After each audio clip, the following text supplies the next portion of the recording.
Hello and welcome to H academy. ನಾನು ನಿಮ್ಮ ಪ್ರೀತಮ್. ಇವತ್ತಿನ ದಿನಪತ್ರಿಕೆಗಳ ವಿಶ್ಲೇಷಣೆಗೆ ಸ್ವಾಗತ. ಇವತ್ತಿನ ಸಂಚಿಕೆನ ಪ್ರಾರಂಭ ಮಾಡೋಣ. ಮೊದಲನೇ ಸುದ್ದಿ ಹೇಳುತ್ತೆ, ಎಲೆಕ್ಟ್ರಿಕ್ ಬಸ್ ಖರೀದಿಗೆ ಮತ್ತೊಮ್ಮೆ ಟೆಂಡರ್. ಅಂಡ್ ಮೇಲ್ಭಾಗದಲ್ಲಿ ನೋಡ್ತಾ ಇದ್ದೀರಾ ಫೇಮ್ ಇಂಡಿಯಾ 2 ಯೋಜನೆ ಅಂತ. ಸೊ ಇದೊಂದು ನಮ್ಮ ಕೇಂದ್ರ ಸರ್ಕಾರದ ಮಹತ್ವಾಕಾಂಕ್ಷೆಯ ಯೋಜನೆ. ನಾನು ಯಾವಾಗಲೂ ಕೂಡ ಹೇಳ್ತಾ ಇರ್ತೀನಿ, ನಮ್ಮ ಕೇಂದ್ರ ಮತ್ತು ರಾಜ್ಯ ಸರ್ಕಾರಗಳ ಮಹತ್ವದ ಯೋಜನೆಗಳನ್ನ ಯಾವಾಗಲೂ ಕೂಡ ಪರೀಕ್ಷೆಗಳಲ್ಲಿ ಕೇಳ್ತಾನೆ ಇರ್ತಾರೆ. ಸೊ ಹಾಗಾಗಿ ಈ ಫೇಮ್ ಇಂಡಿಯಾ 2 ಅಂತಕ್ಕಂಥ ಯೋಜನೆ ಎಕ್ಸಾಮ್ ದೃಷ್ಟಿಯಿಂದ ತುಂಬಾ ಇಂಪಾರ್ಟೆಂಟ್ ಆಗಿರುತ್ತೆ. ಅದನ್ನ ಈಗ ತಿಳ್ಕೊಳ್ತಾ ಹೋಗೋಣ. ಅದರ ಜೊತೆಗೆ ಏನಿದು ಎಲೆಕ್ಟ್ರಿಕ್ ಬಸ್ ಮತ್ತು ಇದು ನಮ್ಮ ರಾಜ್ಯದಲ್ಲಿ ಯಾವ ರೀತಿ ಜಾರಿಗೆ ಬರುತ್ತೆ ಅಂತ ಕೂಡ ತಿಳ್ಕೊಳ್ತಾ ಹೋಗೋಣ. ಮೊದಲನೇದಾಗಿ ನೋಡ್ತಾ ಇದ್ದೀರಾ ಫೇಮ್ ಇಂಡಿಯಾ 2 ಅಂತಕ್ಕಂಥದ್ದು, ಅಥವಾ ಫೇಮ್ 2 ಅಂತಾನೆ ನಾವು ಕರಿಬಹುದು. ಸೊ ಏನಪ್ಪಾ ಈ ಯೋಜನೆ ಅಂತ ಹೇಳಿದ್ರೆ, ಫಸ್ಟ್ ಅದರ ವಿಸ್ತೃತ ರೂಪ ಅಥವಾ ಫುಲ್ ಫಾರ್ಮ್ ಅನ್ನ ತಿಳ್ಕೊಂಡ್ಬಿಡಿ. ಫಾಸ್ಟರ್, ಎಫ್ ಅಂತ ಹೇಳಿದ್ರೆ ಫಾಸ್ಟರ್, ಎ ಅಂದ್ರೆ adoption and manufacturing of hybrid electric vehicles in India. ನೋಡಿ, ಮತ್ತೊಮ್ಮೆ ನಾನು ಹೇಳ್ಬಿಡ್ತೀನಿ, ದಯವಿಟ್ಟು ನಿಮ್ಮ ನೋಟ್ಬುಕ್ ಅಲ್ಲಿ ನೋಟ್ ಡೌನ್ ಮಾಡ್ಕೊಳ್ತಾ ಹೋಗಿ. ಈ ಒಂದು ಮಹತ್ವದ ಯೋಜನೆಯನ್ನ ನಮ್ಮ ಕೇಂದ್ರ ಸರ್ಕಾರ 2015ನೇ ಇಸ್ವಿಯಲ್ಲಿ ಜಾರಿಗೆ ತಂದಿರುತ್ತೆ. ಪ್ರಸಕ್ತವಾಗಿ ಅದು ಬರ್ತಾ ಇರತಕ್ಕಂತಹದ್ದು ಎರಡನೇ ಫೇಸ್, ಅಂದ್ರೆ ಎರಡನೇ ಒಂದು ಭಾಗ. ಮೊದಲನೇ ಭಾಗವನ್ನ 2015ರಲ್ಲಿ ಜಾರಿಗೆ ತಂದಿದ್ರು, ಈಗ ಎರಡನೇ ಭಾಗವನ್ನು ಕೂಡ ಜಾರಿಗೆ ತಂದಿದ್ದಾರೆ. ಅದರ ಅಡಿಯಲ್ಲಿ ನಮ್ಮ ಕರ್ನಾಟಕಕ್ಕೂ ಕೂಡ ಎಲೆಕ್ಟ್ರಿಕ್ ಬಸ್ ಖರೀದಿಗೆ ನಮ್ಮ ಕೇಂದ್ರ ಸರ್ಕಾರ ನೆರವು ಕೊಡ್ತಾ ಹೋಗ್ತಿದೆ. ಸೊ ಫೇಮ್ 2 ಅಂತ ಹೇಳಿದ್ರೆ faster adoption and manufacturing of hybrid electric vehicles in India ಅಂತಕ್ಕಂಥದ್ದು. ಸೊ ದಯವಿಟ್ಟು ನೋಟ್ ಮಾಡ್ಕೊಳ್ಳಿ. ಸೊ ಏನಪ್ಪಾ ಇದು ಅಂತ ಹೇಳಿದ್ರೆ, ಬಹಳ ತ್ವರಿತಗತಿಯಲ್ಲಿ ಎಲೆಕ್ಟ್ರಿಕ್ ಮತ್ತು ಹೈಬ್ರಿಡ್ ವಾಹನಗಳಿದ್ದಾವೆ, ಅವನ್ನ ಅಡಾಪ್ಟ್ ಮಾಡ್ಕೊಳ್ಳೋದು ಮತ್ತು ಉತ್ಪಾದನೆ ಮಾಡುವುದು ಅನ್ನುವುದು ಈ ಒಂದು ಯೋಜನೆಯ ಹೆಸರಾಗಿದೆ. ತುಂಬಾ ಇಂಪಾರ್ಟೆಂಟ್ ಆಗಿರುತ್ತೆ. ಇದನ್ನ ಜಾರಿಗೆ ತಂದಿರತಕ್ಕಂತಹದ್ದು ಯಾವ ಮಿನಿಸ್ಟ್ರಿ ಅಥವಾ ಯಾವ ಸಚಿವಾಲಯ ಅಂತ ಕೂಡ ಕೇಳ್ತಾರೆ. ಇದನ್ನ ಜಾರಿಗೆ ತರ್ತಾ ಇರೋದು ನಮ್ಮ ಕೇಂದ್ರ ಸರ್ಕಾರದ ಬೃಹತ್ ಕೈಗಾರಿಕೆಗಳ ಸಚಿವಾಲಯ ಅಥವಾ ಡಿಪಾರ್ಟ್ಮೆಂಟ್ ಆಫ್ ಹೆವಿ ಇಂಡಸ್ಟ್ರೀಸ್. ಬೃಹತ್ ಕೈಗಾರಿಕೆಗಳು, ಇಂಗ್ಲಿಷ್ ಅಲ್ಲಿ ಕೂಡ ಹೇಳ್ತೀನಿ. ನಿನ್ನೆ ಕೂಡ ಕೆಲವರು ಕೇಳ್ತಾ ಇದ್ರು ಎರಡೂ ಭಾಷೆಯಲ್ಲಿ ಮಾಡಿ ಅಂತೇಳಿ. ಸೊ ನಾನು ಯಾವಾಗ್ಲೂ ಕೂಡ ನನ್ನ ಅಟೆಂಪ್ಟ್ ಏನಿರುತ್ತಪ್ಪ ಅಂತ ಹೇಳಿದ್ರೆ, ಸಾಧ್ಯವಾದಷ್ಟು ಇಂಗ್ಲಿಷ್ ಮತ್ತೆ ಕನ್ನಡ ಎರಡನ್ನೂ ಯೂಸ್ ಮಾಡ್ತಕ್ಕಂತಹದ್ದು. ಸೊ ದಟ್ ಕನ್ನಡದಲ್ಲಿ ಕೂಡ ನಿಮಗೆ ಅರ್ಥ ಆಗ್ಬೇಕಾಗುತ್ತೆ, ಜೊತೆಗೆ ಇಂಗ್ಲಿಷ್ ಅಲ್ಲಿ ಕೂಡ ನಿಮಗೆ ಕೆಲವೊಂದು ವರ್ಡ್ಸ್ ಗೊತ್ತಿರಬೇಕಾಗುತ್ತೆ. ಸೊ ಆದಷ್ಟು ನಾನು ಯೂಸ್ ಮಾಡುವಂತಹ ಪ್ರತಿಯೊಂದು ಶಬ್ದಗಳ ಮೀನಿಂಗ್ ಅನ್ನ ಎರಡೂ ಭಾಷೆಯಲ್ಲಿ ಹೇಳಕ್ಕೆ ಟ್ರೈ ಮಾಡ್ತಾ ಇರ್ತೀನಿ. ಸೊ ನಿಮ್ಮ ಒಂದು ವೊಕ್ಯಾಬುಲರಿ ಕೂಡ ಜಾಸ್ತಿ ಆಗುತ್ತೆ, ಪರೋಕ್ಷವಾಗಿ ನಿಮಗೆ ಬೇರೆ ಬೇರೆ ಪರೀಕ್ಷೆಗಳಲ್ಲಿ ಕೂಡ ಸಹಾಯ ಆಗ್ಬಹುದು. ಸೊ ನಾನು ಹೇಳ್ತೀನಿ, ಇಂಗ್ಲಿಷ್ ಅಲ್ಲಿ ಕೂಡ ಹೇಳ್ಬಿಡ್ತೀನಿ.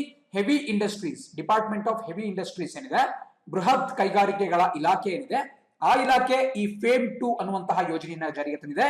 ಫೇಮ್ ಇಂಡಿಯಾ, ಮತ್ತೊಂದ್ಸರಿ ಹೇಳ್ಬಿಡ್ತೀನಿ, faster adoption and manufacturing of hybrid electric vehicles in India part 2. ಇದು ಫೇಮ್ ಇಂಡಿಯಾ ಯೋಜನೆ.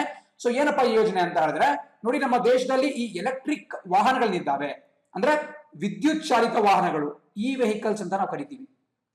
ಎಲೆಕ್ಟ್ರಿಕ್ ವೆಹಿಕಲ್ಸ್ ಅಥವಾ ವಿದ್ಯುತ್ ನಿಂದ ಓಡುವಂತಹ ವಾಹನಗಳಿಗೆ ಉತ್ತೇಜನ ಕೊಡುವ ಉದ್ದೇಶದಿಂದ ನಮ್ಮ ಕೇಂದ್ರ ಸರ್ಕಾರ 2015ನೇ ಇಸ್ವಿಯಲ್ಲೇ ಜಾರಿಗೆ ತಂದಿದ್ದಂತಹ ಒಂದು ಯೋಜನೆ.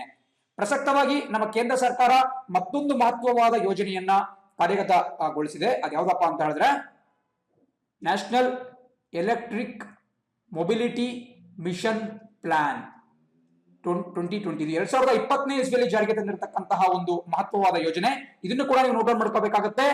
NEMMP, national electric mobility mission plan ಅಂತಕ್ಕಂಥದ್ದು ಬಹಳ ಇಂಪಾರ್ಟೆಂಟ್ ಆಗಿರುತ್ತೆ.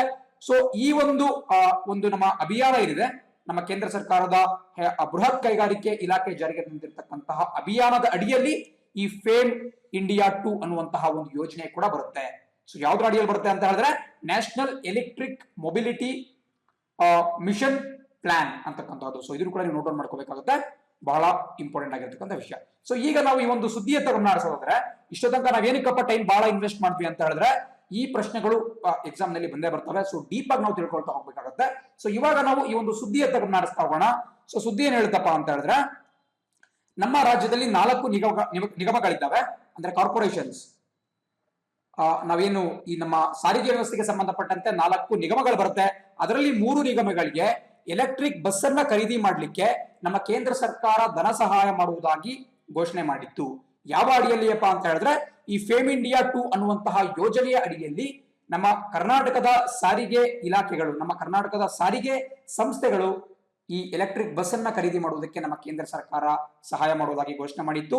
ಯಾಕಪ್ಪ ಎಲೆಕ್ಟ್ರಿಕ್ ವೆಹಿಕಲ್ ಇಂಪಾರ್ಟೆಂಟ್ ಅಂತ ಹೇಳಿದ್ರೆ, ಮೊದಲನೇ ಮಾತು ಬಹಳ ಇಂಪಾರ್ಟೆಂಟ್ ಪಾಯಿಂಟ್ ಅಂತ ಹೇಳಿದ್ರೆ, ಅದು ಪರಿಸರ ಪ್ರೇಮಿಯಾಗಿರುತ್ತೆ. ಅಂದ್ರೆ ಅದು ಸಾಕಷ್ಟು ಮಾಲಿನ್ಯವನ್ನ ಕಡಿಮೆ ಮಾಡುತ್ತೆ.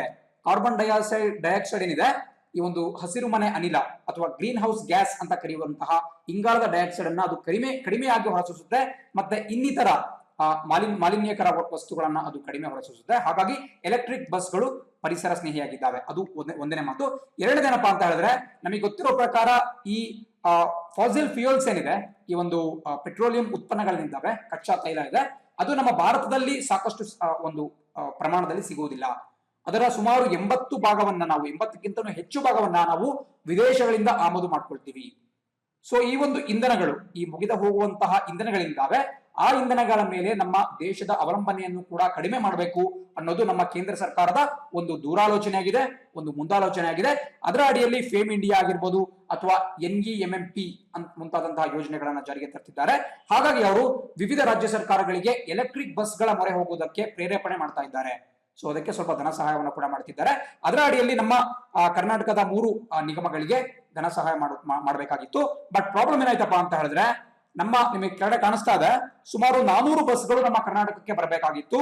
ನಮ್ಮ ಬೆಂಗಳೂರಿನಲ್ಲಿ ಕಾರ್ಯನಿರ್ವಹಿಸತಕ್ಕಂತಹ BMTC ಜೊತೆಗೆ ವಾಯುವ್ಯ ಭಾಗದಲ್ಲಿ ಸಂಚರಿಸತಕ್ಕಂತಹ ವಾಯುವ್ಯ ಸಾರಿಗೆ ಜೊತೆಗೆ ಕರ್ನಾಟಕ ರಾಜ್ಯಾದ್ಯಂತ ಸಂಚರಿಸತಕ್ಕಂತಹ KSRTC, ಈ 3 ನಿಗಮಗಳಿಗೆ ಒಟ್ಟು 400 ಬಸ್ಗಳು ಬರಬೇಕಾಗಿತ್ತು.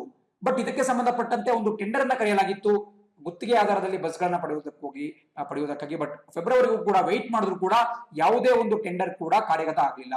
ಸೊ ಹಲವಾರು ಕಾರಣಗಳಿಂದ ಕಾರ್ಯಗತವಾಗಲಿಲ್ಲ. ಹಾಗಾಗಿ ಮತ್ತೊಂದು ರೌಂಡ್ ಬಿಡ್ಡಿಂಗ್ ಮಾಡೋಣ ಅಂತ ಹೇಳಿದ್ರೆ ಕೊರೋನಾ ವೈರಸ್ ಅಡ್ಡಿಯಾಗಿದೆ. ಸೊ ಹಾಗಾಗಿ ಇದೆಲ್ಲ ಮುಗಿದ್ಮೇಲೆ ಮತ್ತೊಮ್ಮೆ ಟೆಂಡರ್ ಮಾಡ್ತೀವಿ. ಅದಾದ ಬಳಿಕ ನಾವು ನಮ್ಮ ಈ 3 ನಿಗಮಗಳಿಗೆ ಎಲೆಕ್ಟ್ರಿಕ್ ಬಸ್ಗಳನ್ನ ಕೊಂಡುಕೊಳ್ಳುವಂತಹ ಅಥವಾ ಗುತ್ತಿಗೆ ಪಡೆದುಕೊಳ್ಳುವಂತಹ ವ್ಯವಸ್ಥೆಯನ್ನ ಮಾಡ್ತೀವಿ ಅಂತ ನಮ್ಮ ಸರ್ಕಾರದ ಉನ್ನತ ಅಧಿಕಾರಿಗಳು ಹೇಳ್ತಾ ಇದ್ದಾರೆ. ಬಟ್ ಒಂದ್ ಮಾತು ನೆನ್ಪಿಟ್ಕೊಳ್ಳಿ, 2019ರಲ್ಲೂ ಕೂಡ ನಾನು ಹೇಳ್ದಂಗೆ ಫೇಮ್ ಇಂಡಿಯಾ 1 ಮೊದಲನೇ ಭಾಗ ಏನಿತ್ತು, ಆ ಒಂದು ಫೇಸ್ ನ ಅಡಿಯಲ್ಲಿ ನಮ್ಮ ಕರ್ನಾಟಕಕ್ಕೆ ಸುಮಾರು 75 ಕೋಟಿ ರೂಪಾಯಿ ಅನುದಾನ ಬಂದಿತ್ತು. ಸೊ ಇದನ್ನ ಬಳಸ್ಕೊಂಡ್ಬಿಟ್ಟು ನಮ್ಮ ಸರ್ಕಾರ ಈ ಎಲೆಕ್ಟ್ರಿಕ್ ಬಸ್ಗಳನ್ನ ಖರೀದಿ ಮಾಡಬಹುದಾಗಿತ್ತು. ಬಟ್ ಅದರ ಕುರಿತಾಗಿ ನಮ್ಮ ಸರ್ಕಾರ ಅಂದಿನ ಸರ್ಕಾರ ಸೂಕ್ತ ನಿರ್ಧಾರ ತೆಗೆದುಕೊಳ್ಳದ ಕಾರಣದಿಂದ ಆ 75 ಕೋಟಿ ರೂಪಾಯಿ ಅಮೂಲ್ಯವಾದಂತಹ ಅನುದಾನ ವಾಪಸ್ ಕೇಂದ್ರ ಸರ್ಕಾರಕ್ಕೆ ಹೋಗಿತ್ತು. ಸೊ ಅಂತಹ ತಪ್ಪು ಈ ಬಾರಿ ಮತ್ತೆ ಮರುಕಳಿಸಬಾರದು ಅನ್ನುವ ಉದ್ದೇಶದಿಂದ ನಮ್ಮ ಸಾರಿಗೆ ಇಲಾಖೆಯ ಹಿರಿಯ ಅಧಿಕಾರಿಗಳು ಮತ್ತೊಂದು ಬಾರಿ ಟೆಂಡರ್ ಕರೆಯುವುದಕ್ಕೆ ಪ್ಲಾನ್ ಮಾಡ್ತಾ ಇದ್ದಾರೆ. ಸೊ ನಿಮ್ಗೆ ಗೊತ್ತಿರಬೇಕು, ಎಲೆಕ್ಟ್ರಿಕ್ ವೆಹಿಕಲ್ಸ್ ಅಂದ್ರೇನು, ಯಾವ ಯೋಜನೆಗಳ ಮೂಲಕ ನಮ್ಮ ಕೇಂದ್ರ ಸರ್ಕಾರ ಅದಕ್ಕೆ ಉತ್ತೇಜನ ಕೊಡ್ತಾ ಇದೆ, ಜೊತೆಗೆ ಎಲೆಕ್ಟ್ರಿಕ್ ವೆಹಿಕಲ್ಸ್ ಗಳಿಗೆ ಅವುಗಳಿಂದ ಅಡ್ವಾಂಟೇಜ್ ಏನು, ಯಾವ ರೀತಿ ಅವು ನಮ್ಮ ದೇಶದ ಬೇರೆ ದೇಶಗಳ ಮೇಲೆ ನಮ್ಮ ದೇಶ ಆಗಿರುವಂತಹ ಅವಲಂಬನೆಯನ್ನ ತಪ್ಪಿಸುತ್ತವೆ, ಜೊತೆಗೆ ಪರಿಸರ ಮಾಲಿನ್ಯವನ್ನ ಕಡಿಮೆ ಮಾಡ್ತವೆ. ಹಾಗಾಗಿ ಇವನ್ನ ವೆಹಿಕಲ್ಸ್ ಆಫ್ ದಿ ಫ್ಯೂಚರ್ ಅಂತ ಕರೀತಾರೆ, ಇವು ಭವಿಷ್ಯದ ವಾಹನಗಳು. ಸೊ ಹಾಗಾಗಿ ಎಲ್ಲರೂ ಕೂಡ ಎಲೆಕ್ಟ್ರಿಕ್ ವೆಹಿಕಲ್ ಗಳತ್ತ ಮೊರೆ ಹೋಗಬೇಕಾಗುತ್ತೆ. ಸರ್ಕಾರದಿಂದ ಕೂಡ ಸಾಕಷ್ಟು ಸಬ್ಸಿಡಿ ಕೂಡ ಸಿಗ್ತಾ ಇದೆ. ಹಾಗಾಗಿ ಕಾದು ನೋಡ್ಬೇಕು ಇನ್ನು ಮುಂಬರುವಂತಹ ದಿನಗಳಲ್ಲಿ ಯಾವ ರೀತಿ ನಮ್ಮ ದೇಶದಲ್ಲಿ ಎಲೆಕ್ಟ್ರಿಕ್ ವೆಹಿಕಲ್ಸ್ ಜಾಸ್ತಿ ಆಗ್ತವೆ ಅಂತೇಳಿ. ಇದೇ ರೀತಿ ಮುಂದಿನ ಮತ್ತೊಂದು ಸುದ್ದಿ ಏನಪ್ಪಾ ಅಂತ ಹೇಳಿದ್ರೆ, ಮೊದಲ ಎಲೆಕ್ಟ್ರಿಕ್ ಬಸ್ ಮುಂಬೈ ಮತ್ತು ಪುಣೆ ನಡುವೆ ಸಂಚರಿಸುತ್ತೆ ಅಂತ ಕೂಡ ಇತ್ತೀಚೆಗಷ್ಟೇ ಘೋಷಣೆ ಮಾಡಲಾಗಿದೆ.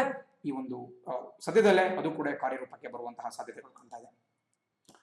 ಮುಂದಿನ ಸುದ್ದಿ ನೋಡ್ತಾ ಹೋಗೋದಾದ್ರೆ, explain MHA order on full wages, SC tells government. ನೋಡಿ, ನೀವು ರೆಗ್ಯುಲರ್ ಆಗಿ ಹಿಂದೂ ಪೇಪರ್ ಓದ್ತಾ ಇದ್ದೀರಾ ಅಂತ ಹೇಳಿದ್ರೆ ನಿಮಗೆ ಇದರಲ್ಲಿ ಕನ್ಫ್ಯೂಷನ್ ಆಗಲ್ಲ. MHA ಅಂತಕ್ಕಂಥದ್ದು ಒಂದು ಶಾರ್ಟ್ ಫಾರ್ಮ್. ಯಾವುದಕ್ಕಪ್ಪ ಶಾರ್ಟ್ ಫಾರ್ಮ್ ಅಂತ ಹೇಳಿದ್ರೆ, ಮಿನಿಸ್ಟ್ರಿ ಆಫ್ ಹೋಮ್ ಅಫೇರ್ಸ್, ಅಥವಾ ನಾವು ಕನ್ನಡದಲ್ಲಿ ಗೃಹ ಸಚಿವಾಲಯ, ಗೃಹ ಇಲಾಖೆ ಅಂತ ಏನ್ ಕರಿತೀವಿ, ಆ ಗೃಹ ಸಚಿವಾಲಯಕ್ಕೆ ಇಂಗ್ಲಿಷ್ ಅಲ್ಲಿ ಮಿನಿಸ್ಟ್ರಿ ಆಫ್ ಹೋಮ್ ಅಫೇರ್ಸ್ ಅಂತ ಕರಿತೀವಿ. ಅದನ್ನ ಶಾರ್ಟ್ ಆಗಿ MHA ಅಂತ ಬರೀತಾರೆ.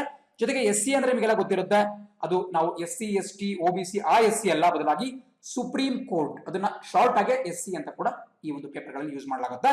ಅಂಡ್ ಇಲ್ಲಿ ನೋಡ್ತಾ ಇದ್ದೀರಾ, ಇತ್ತೀಚೆಗಷ್ಟೇ ಮಾರ್ಚ್ 29ನೇ ತಾರೀಕು ನಮ್ಮ ಗೃಹ ಸಚಿವಾಲಯ ಒಂದು ಆದೇಶವನ್ನು ಹೊರಡಿಸಿತ್ತು. ಏನಪ್ಪಾ ಅಂತ ಹೇಳಿದ್ರೆ, ಈ ಕಂಪನಿಗಳಿಂದಾವೆ, ಬೇರೆ ಬೇರೆ ಕೈಗಾರಿಕೆಗಳು, ಉದ್ದಿಮೆಗಳು ಮತ್ತು ಕಂಪನಿಗಳು ಪ್ರಸಕ್ತವಾಗಿ ಕಾರ್ಯಾಚರಣೆಯನ್ನು ಮಾಡ್ತಾ ಇಲ್ಲ. ಕೊರೋನಾ ವೈರಸ್ ನಿಂದಾಗಿ ಅವು ಕೂಡ ಲಾಕ್ಡೌನ್ ಆಗಿದ್ದಾವೆ. ಬಟ್ ಇಂತಹ ಸಮಯಗಳಲ್ಲಿ ಅವುಗಳಲ್ಲಿ ಕೆಲಸ ಮಾಡುವಂತಹ ಕಾರ್ಮಿಕರಿಗೆ ತೊಂದರೆ ಆಗಬಾರದು ಅನ್ನೋ ಉದ್ದೇಶದಿಂದ ನಮ್ಮ ಗೃಹ ಇಲಾಖೆ ಒಂದು ಆದೇಶವನ್ನು ಹೊರಡಿಸಿತ್ತು. ಏನಪ್ಪಾ ಅಂತ ಹೇಳಿದ್ರೆ, ಈ ಸದ್ಯಕ್ಕೆ ಟೆಂಪರರಿಯಾಗಿ ಮುಚ್ಚಲ್ಪಟ್ಟಿರ್ತಕ್ಕಂತಹ ಎಲ್ಲಾ ಕಾರ್ಖಾನೆಗಳು ಮತ್ತು ಎಲ್ಲಾ ಉದ್ದಿಮೆಗಳು ತಮ್ಮ ಕಂಪನಿಗಳಲ್ಲಿ ಕೆಲಸ ಮಾಡುವ ಕಾರ್ಮಿಕರಿಗೆ ಪೂರ್ಣ ಪ್ರಮಾಣದ ಹಣವನ್ನ, ಅಂದ್ರೆ ಪೂರ್ಣ ಪ್ರಮಾಣದ ಸಂಬಳವನ್ನ ಕೊಡಬೇಕು. ವೇಜಸ್ ಅಂದ್ರೆ ಏನು? ವೇಜಸ್ ಅಂದ್ರೆ ಸಂಬಳ ಅಂತೇಳಿ, ಸ್ಯಾಲರಿ. ಸೊ ಪೂರ್ಣ ಪ್ರಮಾಣದ ಸ್ಯಾಲರಿಯನ್ನ ಕೊಡಬೇಕು ಅಂತ ಒಂದು ಘೋಷಣೆಯನ್ನ ಮಾಡಿದ್ದು. ಬಟ್ ಇದನ್ನ ವಿರೋಧಿಸಿದಂತಹ ಕೆಲವು ಜನ, ಅಂದ್ರೆ ಏನು ಈ ಓನರ್ಗಳಿದ್ದಾರೆ, ಮಾಲೀಕರಿದ್ದಾರೆ, ಬೇರೆ ಬೇರೆ ಕಂಪನಿಗಳ ಬೇರೆ ಬೇರೆ ಕಾರ್ಖಾನೆಗಳ ಮಾಲೀಕರೇನಿದ್ದಾರೆ, ಅವರು ನಮ್ಮ ಸುಪ್ರೀಂ ಕೋರ್ಟ್ ನ ಕದವನ್ನ ತಟ್ಟಿದ್ರು. ಸೊ ಸುಪ್ರೀಂ ಕೋರ್ಟ್ ಇದಕ್ಕೆ ಸಂಬಂಧಪಟ್ಟಂತೆ ಒಂದು ಆದೇಶವನ್ನ, ಅಂದ್ರೆ ಒಂದು ಕ್ಲಾರಿಫಿಕೇಶನ್ ಅನ್ನ ಕೇಳಿದೆ.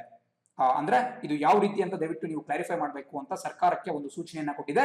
ಯಾಕಪ್ಪ ಅಂತ ಹೇಳಿದ್ರೆ ಈ ಭಾಗದಲ್ಲಿ ನೀವು ನೋಡ್ತಾ ಇದ್ದೀರಾ, ನೋ ಅಬ್ಲಿಗೇಷನ್ ಅಂತ ಕಾಣಿಸ್ತಾ ಇದೆ ನೋಡಿ. ಮೂಲಭೂತ ಹಕ್ಕುಗಳಲ್ಲಿ ನಾವು ನೋಡ್ತಾ ಹೋಗೋದಾದ್ರೆ, ಅಂದ್ರೆ ನಮ್ಮ ಏನು ಉದ್ಯಮಿಗಳಿದ್ದಾರೆ, ಏನು ಮಾಲೀಕರಿದ್ದಾರೆ, ಅವರಿಗೂ ಕೂಡ ಮೂಲಭೂತವಾದಂತಹ ಹಕ್ಕಿರುತ್ತೆ.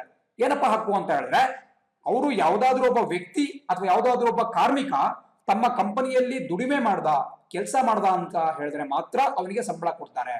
ಕೆಲಸ ಮಾಡ್ಲಿಲ್ಲ ಅಂದ್ರೆ ಇವ್ರ ಮೇಲೆ ಯಾವುದೇ ರೀತಿಯಾದಂತಹ ಅಬ್ಲಿಗೇಷನ್ ಇರಲ್ಲ. ಬಿಕಾಸ್ ಅವ್ರು ದುಡ್ಡು ಕೊಡ್ತಾ ಇರೋದು ಏನಕ್ಕೆ ಅವನಿಗೆ ಅಂತ ಹೇಳಿದ್ರೆ ಕೆಲಸ ಮಾಡ್ತಾ ಇದ್ದಾನೆ ಅಂತ ಹೇಳಿ. ಸೊ ಈಗ ಅವ್ರು ಏನ್ ಹೇಳ್ತಿದ್ದಾರೆ ಅಂತ ಹೇಳಿದ್ರೆ, ನಮ್ಮ ಎಲ್ಲಾ ಉದ್ಯಮಿಗಳು ಬಂದಾಗಿದ್ದಾವೆ, ಸೊ ಅವ್ರಿಗೆ ನಾವು ಹೇಗೆ ದುಡ್ಡು ಕೊಡಕ್ಕಾಗುತ್ತೆ, ಬಿಕಾಸ್ ನಾವೇ ಲಾಸ್ ಅಲ್ಲಿ ಇದೀವಿ, ನಮ್ಮಲ್ಲೇ ವ್ಯಾಪಾರ ನಡೀತಾ ಇಲ್ಲ.